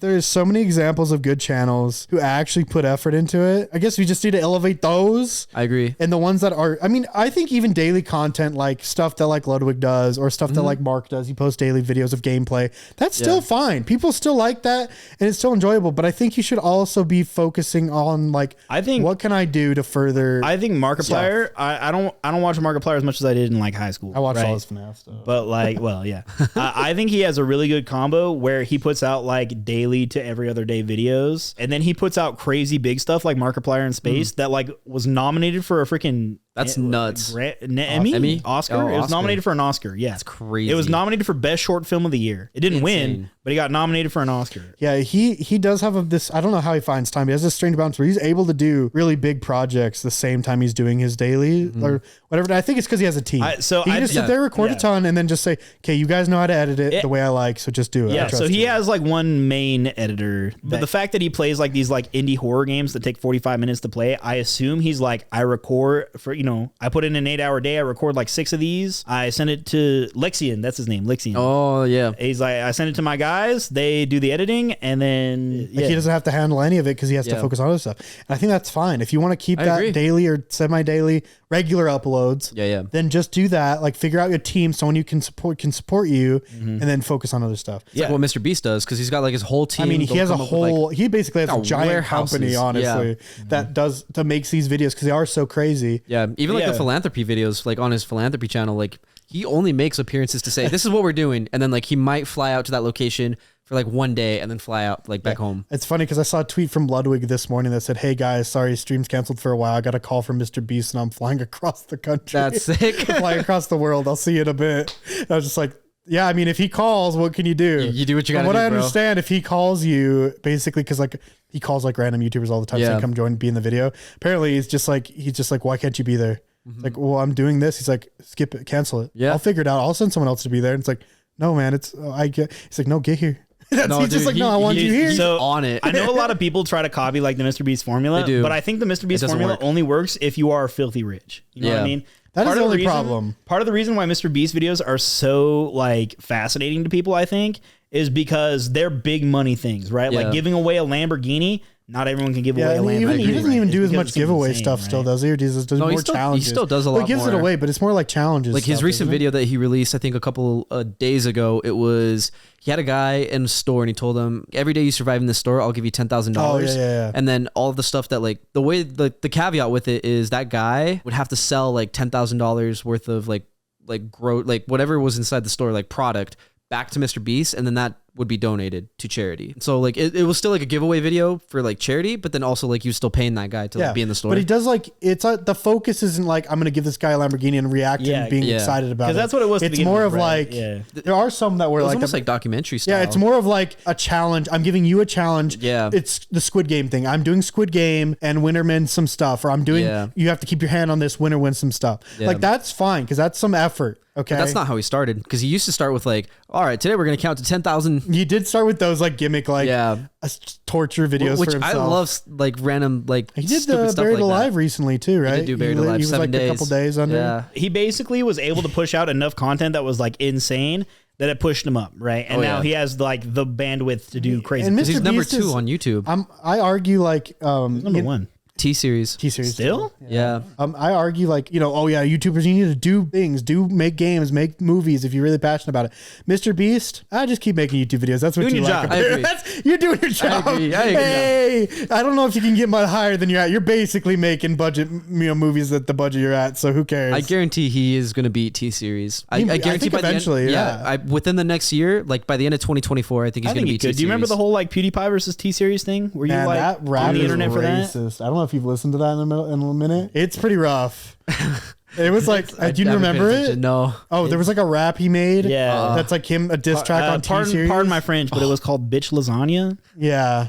That it was just making fun of like Indian stereotypes. It's really just making fun of Indian people because they were beefing, and I guess it was okay at the time. Yeah. It did not. It was definitely a product of its time. It has not aged. It was definitely well. a YouTube of the era thing. That's like PewDiePie or iDubbbz is very much like he's like of his era. Even when it came out, like people were like playing it at their wedding and stuff, and people like will post like those wedding videos now, and people are like, "Man, that's rough. God, that's rough." You know what I mean? Oh, wait, hold up. Good example time before we wrap it up. Yeah.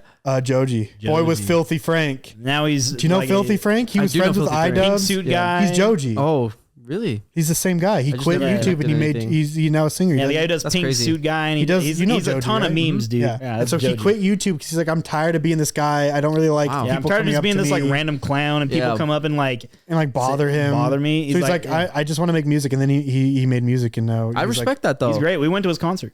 Yeah, type. He's great. His music is wonderful. He's not in concert. He's not. It was all right. He still like tries to be goofy because that's what he knows, but he's like, it doesn't fit his music tone. Anyways, but he's a great artist. Maybe at a point, YouTube is not for you anymore. Switch it up. I agree. It's not the end all be all. It's just a platform. It's the train that you take to do something else creative. The one region that people really haven't gotten into is games, and I really just want to see more games. I've seen a lot of YouTubers make movies, and I've seen a lot of YouTubers make high quality content. To make. Games are expensive. Games are expensive, and they take so long. They take so long. We're software developers. You also we know need it to takes a find million years. Like I feel like it's easier to go to a movie production studio and be like, "Hey, I have an idea. I'm willing to fund this much of it. Can you guys chip in this much and we'll like co-op?" Yeah, it's versus like going to find. like how do you find game devs? You know what I mean? Plus either ones going that to are an good, established studio or it's like so hard. But it's like any of them that are good that are like indie that you can maybe afford. A lot of them don't want to be picked up because they're like, wait, I'm making my own money. Like I'm indie, bro. I don't really want someone over me when I'm doing fine myself. You'd almost have to build your own. You have to build Which that kind of thing it's hard to find. It's more of like a guy who knows a guy who they are kind of like dabbling, and you're like, wait, I'll give you the opportunity. It's hard. It's because independent games have a much higher success chance than independent movies. I feel like. Yeah, I think like also if you film a movie compared to if you made a game, the game's more likely to be picked up than the movie. I feel like. So I feel like they could maybe get away with it if they were like if you want it to be like a theatrical film versus a YouTube like short film. Yeah. Like you could maybe work with like a publisher that already exists. It's like an indie game publisher. Yeah, but that's not some people go to. But like you'd have to go to them and be like, hey, we'd like to collab with you and make like, can we hire one of your studios and we like co-publish it or something? Like I said, Dr. Disrespect did it. What he did is he wanted to make a AAA company. He's okay, not about the morals of the man, but he basically did the thing where he's like, I got industry veterans that I knew because they've been fired recently or let go because, layoffs in the industry is rampant. I got them. I basically scooped them up while they were laid off.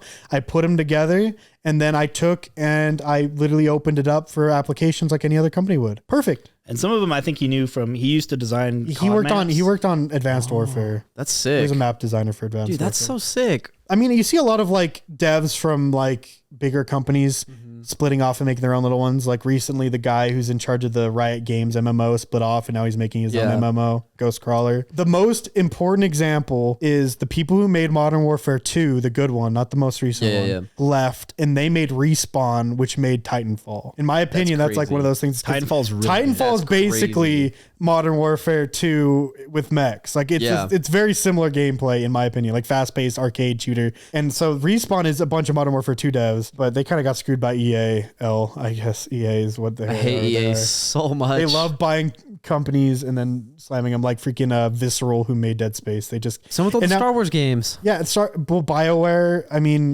they kind of BioWare's in a weird place, but like Visceral made Dead Space 1, 2, 3, and 4. 1 and 2 are banging. 3's not great, so they just cut it. And then the Dead Space remake came out this year, and people are back on Dead Space, and they're talking about making remakes again and again, and maybe even a new one. And it's like, oh, well, you had your team that makes these games. Yeah, it's goofy. And a lot of this happens because people join a company because they love World of Warcraft. Yeah. Or they love StarCraft. Like a lot of them just want to make StarCraft. They're very passionate about that type of game. And then the company comes down and says, oh, we don't think it's profitable. We just don't think it's going to make money. Yeah. So we're not going to make a new one. So you're going to go do something else you don't want to do. And they're like, hey, screw that. I'm just going to make my own then. Yeah. Like Ghostcrawler came from World of Warcraft, went to Riot Games to work on their MMO. And basically built up their MMO base, which is still being worked on. And now he's like, I'm going to make another. And he said it wasn't no fault of Riot's. He just said, I wanted to make my own, basically. I hate it because these companies are like, no one wants to play RTSs. RTSs are not popular. Sir, do you know how many people bought Baldur's Gate, a freaking traditional PC RPG that like is one of the most niche genres? That legitimately. So Xbox originally, if you can get COD players to play like a story-based, text-based freaking RPG, you've won. I mean, what do you do? Yeah, you win. So Xbox originally apparently was going to try to get exclusivity for Baldur's Gate 3. They offered apparently a very low amount of money. It was like 1.2 million. It was like, and Larian was like nothing. And Larian's like, we can make way more than that. This was in the Xbox leaks as well. Yeah. And what's funny is, so there's a Dragon Ball game that came out called Dragon Ball Breakers. That's kind of like a 4v1, like Dead by Daylight. Okay. Kind of setup where one's a villain. They paid like $80 million to have that on Game Pass. But they were like, oh, we're only going to pay you 1.2 for Baldur's Gate 3. And Larian was like, no, man. Yeah. And now they've sold like 15 million. They made so much bank. Apparently, it's like the biggest Wizards game. I would argue it might be the biggest game since like Skyrim. So I don't know about that. Like maybe biggest RPG. So like the whole thing was like they didn't think people would want to play a traditional RPG, but obviously people wanted to because it was really because if you make a good game, people would have played. To the point that people were like in the industry were like, please don't expect this. There was who was it? Was it BioWare? One of the big like RPG makers came out and said, hey, it was BioWare. It's very unrealistic to expect this. Basically, so I think it was like one of the directors on it said, hey, it's very unrealistic for you to expect us to build this kind of level for the new Dragon Age or something. Dude, you're like a AAA company. Larian is technically an indie studio. They're like a double A. They're like a double A. They're like with the weird middle that's like Hellblade's in now. Or I guess they got bought. Like they have like I think it's like 100 and something employees, but compare that to like the like thousands, 1,000 or whatever. They're just like a smaller studio, a medium studio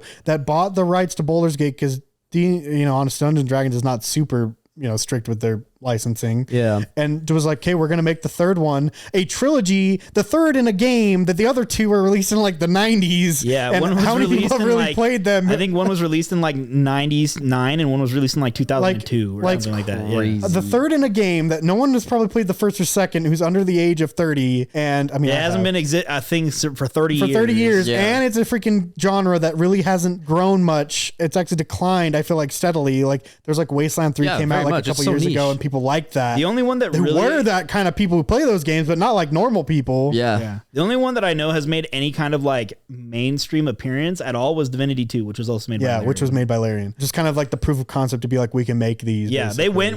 They went with Divinity 2 and said, we made this, we'll make a better one for Baldur's Gate. And that's what convinced Wizards of the Coast to let him make it. Yeah, to let him do it. That's lit. And it's like, they made a banger. They deserve Game of the Year. Bringing it back. They deserve Game of the Year. Game of the Year. I hope. Not only that, dude. So Wizards of the Coast. No microtransactions. They made a game that's like hundreds of hours of content, which they said they're going to update for free. And they didn't put in a battle pass and an in-game store. And they even said DLCs probably. They said, unless it's a giant like story expansion, DLCs will be free. And it's like, okay, if it's a giant story expansion, I'll pay whatever you want. So bro. people asked them, they're like, hey, are you going to do an expansion? They're like, we have nothing planned, but we might now that we've seen it so successful. Yeah. But if they said if they did, it wouldn't be like, hey, here's a season pass and like here's all this. It'll be like literally like, hey, here's a $30 expansion. Buy it. It adds 2 new classes, 2 new races, and like 30 hours of story. What drives me crazy is nowadays where you're like, we have to sell you the game for $70. Then there's a battle pass and an in-game shop. It's like, bro, you get one of those. You got the battle pass, the season you either pass, make it free and then you get a battle pass and maybe an in-game shop because I like Fortnite enough. Yeah. But can I get on a soapbox real quick? Or you make it, you pay it, and then you don't have either. You have only paid for DLC, and that's it. Yo, I got to spit real quick. So I love Mortal Kombat. They are insane. Okay, so $70 game.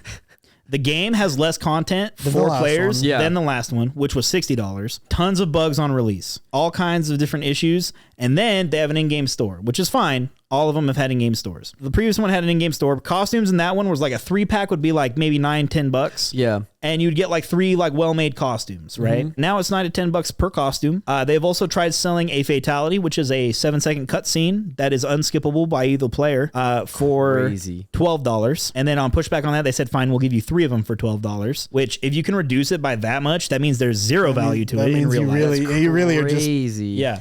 You're just picking numbers out of the air. I'm willing to pay for characters. Okay, so let me tell you the crazy part. Okay, let's hear it. Because also, all right, so there's also a $40 season pass that gives you 6 characters. Yeah, that's fine. A lot of development work goes into characters. I'm fine paying $8 to $10. Omni-Man for $8, sure, man. Sure, dude. Homelander for $8. People sure, spend $8 for the Omni-Man skin in Fortnite. $8 for a full-on Omni-Man character with his own unique moveset and everything. The problem is, so they charge $10 to $12 per skin. They're only available on player one side because they are tied to your PlayStation account. For example, if you buy it on PlayStation, bro, that's crazy. And when you log in as a player 2 and pick another account on the PlayStation, it does not have those skins. So you can't. It's not even on your PlayStation. It's on the account. It's not on your PlayStation. It's not on your copy of the game. It is on your account, and so player 2 will not get access to the skins you bought. And I'm perfectly fine with paying for characters. I'm perfectly fine playing for story expansions. I'm perfectly fine playing for stuff like that. Even skins in a free game because I've spent like $1,000 on Valorant. I am a skin man, okay? Yes. But there's a point where I'm paying $70 for Call of Duty. I get in there and they're like, "Here's your battle pass, sir. That'll you want to buy it? $15. Oh, if you want this skin, it's in the battle pass. It's in the store. $20. Pick up Judge Dredd and John McClane. $20 each. Literally like $20 a piece. I'm just like, oh, what? Or you can buy the Uber Chocolatey Deluxe Edition for $100 and still have to buy John McClane and Judge Dredd. You just get the battle pass. You just get the battle pass. And their excuse is, well, Warzone's free. How are we going to make money off Warzone? I don't care. Make money off Warzone off of buying the $7 game. I don't even care. I agree. Freaking licking my butt. Or better yet, give me like a ton of stuff that I can unlock if I buy the main game, or you can buy it individually if you just want to play Warzone. One good thing about the recent ones is they do have a lot of camos you can unlock, which is like the 1W. There's like 150. They're not like anything crazy, but at least they're there. That's like it's just like an extra collectible. Yeah. Which I can unlock them great. I really appreciated it, but also you're charging so much money. Please. It's a lot. Tap it down with that. Too much. I think companies are, we need this kind of monetization. How are we going to keep this alive? You really don't. No, you don't. Not at all. There's companies like Larian making like the most ungodlike freaking game and being like, "Hey, it's $60 and that's it. Like, we're not selling you anything else." Yeah, it's $60 instead of 70. Mm-hmm. It's got 100 hours of content. It is insanely deep and complex. No microtransactions. Yeah, that's you cannot spend more money on the game. And it's all. I think it's all because it's definitely there's no developer who's freaking Code Monkey in there being like, "Yeah, I'm so happy to make $20 skins." Yeah, so I guess technically you can buy the deluxe edition of Baldur's Gate 3, which is an extra $10. It puts it to the normal $70 price. It comes with like a bunch of cosmetics you can use that are like more like flashbacks to like Baldur's 1. No, Divinity 2. Oh, okay. They're like flashbacks to Divinity 2, and it gives you more camp supplies to start out with, so the game is a little easier to start. That's fine. If you were to buy the deluxe edition right now, it probably is not monetarily worth it. It's just, do you want to give more money? There are like certain games, like even Baldur's Gate, where I'm playing it and I'm like, this game is so good, I would pay for extra stuff if they had it. Yeah. I would be like, just take my credit card, save it in, and I'd just be clicking, bro. Like, I will. Like Fortnite. I think Fortnite, when there's a good season and I'm cooking and I'm loving it, dude, my credit card is loose. I'm like, I need that skin. I need that skin. Ooh, fish sticks. Ooh. Banana? Banana? They took my banana. They took the banana. Got to get him back. Oh gosh, I hope they don't. This is what I'm saying though, is that you make a good game and then you make money though. Oh, I agree. The money can't come before the game. The money don't come before the game. It bugs me when the game is designed around the monetization system instead of a monetization system added to a game. I think the biggest downfall, I think a lot of it was mobile games. Yeah. Because mobile games are what really started the trend with like the monetization. Like, oh, we have to do like in-game purchases. We have to add like a lot of in-game costumes. Like we want people to pay as much as they possibly can. And you're right, because even back in the day when they started doing DLC, like Oblivion that had the horse armor, that was like the first microtransaction. People pushed back on it really hard to the point where people were like, "Okay, there's no company's ever going to do this again." Yeah. But then phone games came out and the gate floods open. Everyone got used to it. Yeah, the goalposts keep moving. I personally, for the most part, if you are a free game, do whatever you want, dude. I don't care. If you are too predatory, I just won't play. I don't care. And I'm even a slave to a point because I pay $15 a month to play Final Fantasy 14, which I'm like thinking to myself, I'm like, I have to buy the game and buy expansions and pay $15 a month, and there's an in-game store. I mean, you're reaching, bro. You're reaching in my pocket. But this game is huge and has like thousands of hours of content, and it's all very high quality. Yeah. So I won't throw as much of a fit. Yeah, because it's a good game, I'm willing to put up with it. I think the only way I could get behind microtransactions in games is if it's for content that you can earn within the game. What about Omni-Man? Okay, hold on. If I could earn that skin by completing challenges, sure. But if I could also buy that skin at any point that I want, also sure. Because not everybody's got the time to like. Yeah, but that's a big thing people didn't like with the Halo Infinite, right? Like the new Halo. Yeah. Is that so much of like even just the basic colors were locked behind a paywall? Yeah. Versus like, hey, you used to get this cool armor from completing this level on Legendary while carrying the skull. Halo Reach now has you like get it from paying $10. fully customizable armor that's like a ton of different sets, helmets and stuff. And then it's like Halo Reach. Infinite. I bought it. I played it a ton. I even bought the battle pass and stuff. I like signed in recently because like, oh, it might be fun. I might try it again. It was really good at the beginning, and then like the monetization got at me, and I deleted it. I have like no customization. I played that game for like 100 hours. I beat the whole story mode like twice. I went 100% of the story mode. Got all the collectibles. I have like no customization multiplayer. Where before I'd have like all this cool stuff, like freaking Ellis's helmet, different shoulder pauldrons, different like accessories to your helmet, different colored visors. You'd have special effects when you get kills. Like you'd have all this stuff, and they're like, no, pay for it now. Yeah, because the multiplayer is free. How are we gonna make money? Yeah, how are we gonna make money? I hate it. It makes me so mad. Don't make the multiplayer free. I agree. Good deal. There's nothing, and I think another thing people are like, why isn't there like Easter eggs and secrets and cool things anymore? Is because those stuff is something that not the average consumer might find, and so you're spending money on development that costs money for something that someone might not even see when you could also just sell it to them later. But the problem with that too is like that's what made so many like games really good back then. Yeah. Like, that's like something that made like Oblivion, Skyrim, like really good games. I mean, there's so many Easter The eggs. entire book/movie Ready Player One is based off of Easter eggs. If you're like playing like Skyrim and it's like, oh, I'm just playing, and they're like, oh, do you want to buy the ebony blade? It's like a really good sword. It's like that would suck. Yeah. But that's where we're at. Cause like that's how it is nowadays. Like it's like you don't unlock anything, you pay for something to be it unlocked now. Well, one thing that people liked so much about Elden Ring when it came out, because everybody was gassed up on Elden Ring, right? Oh yeah. Is there were so many areas that the majority of people just playing through the game probably wouldn't find, and they were well designed, well established. There were cool enemies there. I think at the end of the day, that's also why still like the FromSoft games are held in such high regard. Yeah, is they are a game. And then sometimes they have DLC expansions that are like pretty big. And then that's it. They're not trying to freaking slip a little extra dollars out of your pocket, really. Yeah, to buy the dragon armor or something else. You know what I mean? You're not trying to They're not trying to do that. Dark Souls 1, bro, you can get a bunch of the really cool bosses. You get their armor by taking their soul that says you beat them to a guy. And he's like, hey, good deal. Give me a couple souls on top of that, and you can have their armor. Like, instead of being like, hey, here's $10. You can be Ornstein for $10. And it's even like a miracle that like Spider-Man, the Insomniac Spider-Man, those games have so many Spider-Man costumes that you just unlock. And when that happened, people were like shocked. They're like, really? They're just like giving me all these costumes? I don't have to buy these? I don't have to buy a pack that has Spider-Verse costume, $12.99. Yep. I'm just unlocking it in game. What? Like that's shocking nowadays. And that was like a staple of video games for the longest time. I agree. But now it's like, no, you have to buy anything that's extra. I wish consumers would boycott. Video gamers are they can't boycott. Dude, consumers can't boycott. If you want to think, so here's the thing, bro. It's like that video showed me about GTA. Oh yeah, dude. We're gonna charge you $250 for GTA. I'm gonna spit in your face and kill your mother, but you're still gonna buy it. Like, that's literally a video he showed me like 2 days ago. I'm like, it's true. Everybody has a breaking point where you no longer care. For some people, it was freaking John McClane in Warzone. Some people, it's Spider-Man in Fortnite. When you hit a point that you're like, yeah, but I want that. No longer am I thinking about the price. I want the thing. One of our coworkers, I won't name names, I said, hey, did you hear the rumor that GTA 6 is going to be $150 base price? They thought about it like, I'd pay that. That's insane. I'll get my value out of that. There was another guy at work who said, they're like, man, I can't believe that for like 16 skins in Street Fighter, they made like skin costume pack 3 where everyone got a third costume. It's $100. I walk in, talk to the coworker. I'm like, hey, bro, you hear about the Street Fighter skins? That sucks. He's like, yeah, I already bought them all. That's insane to me. I was like, that's crazy, bro. And he's like, yeah, I'm used to playing gacha. I didn't even have to gamble for them. I just bought what I wanted.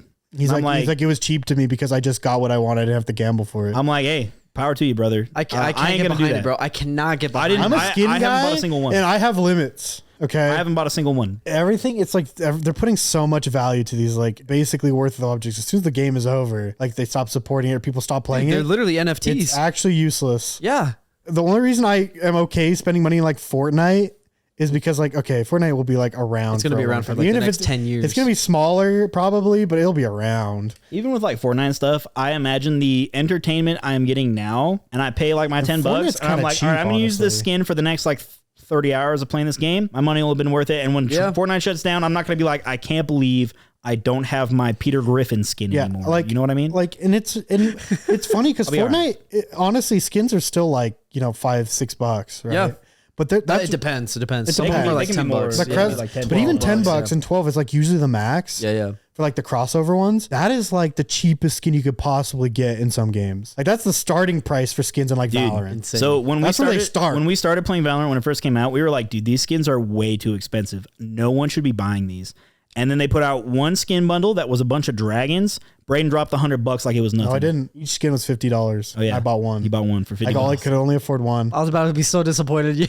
I could only afford. That's why you didn't drop. I didn't buy the whole thing because I could only afford one. I was so like, wasn't it like 30 a piece, but there were. It was like 30 a piece. It was like $120 for the whole bundle or something. It was like an insane thing. And I mean, Valorant. I mean, I'm a Valorant guy, but Valorant is the most egregious of overpricing. Like each gun skin's like $25 base, and you just buy that, right? Because they're like, well, if you go to CS:GO and you want a cool skin, that's like $100. That's like $20. Like, yeah, dude, that's because that's like secondary and market. I can sell that to get Steam market, Steam wallet money and buy a game. I do not think the skin is worth $100. I'm gonna buy the 30-cent skin. You know what I mean?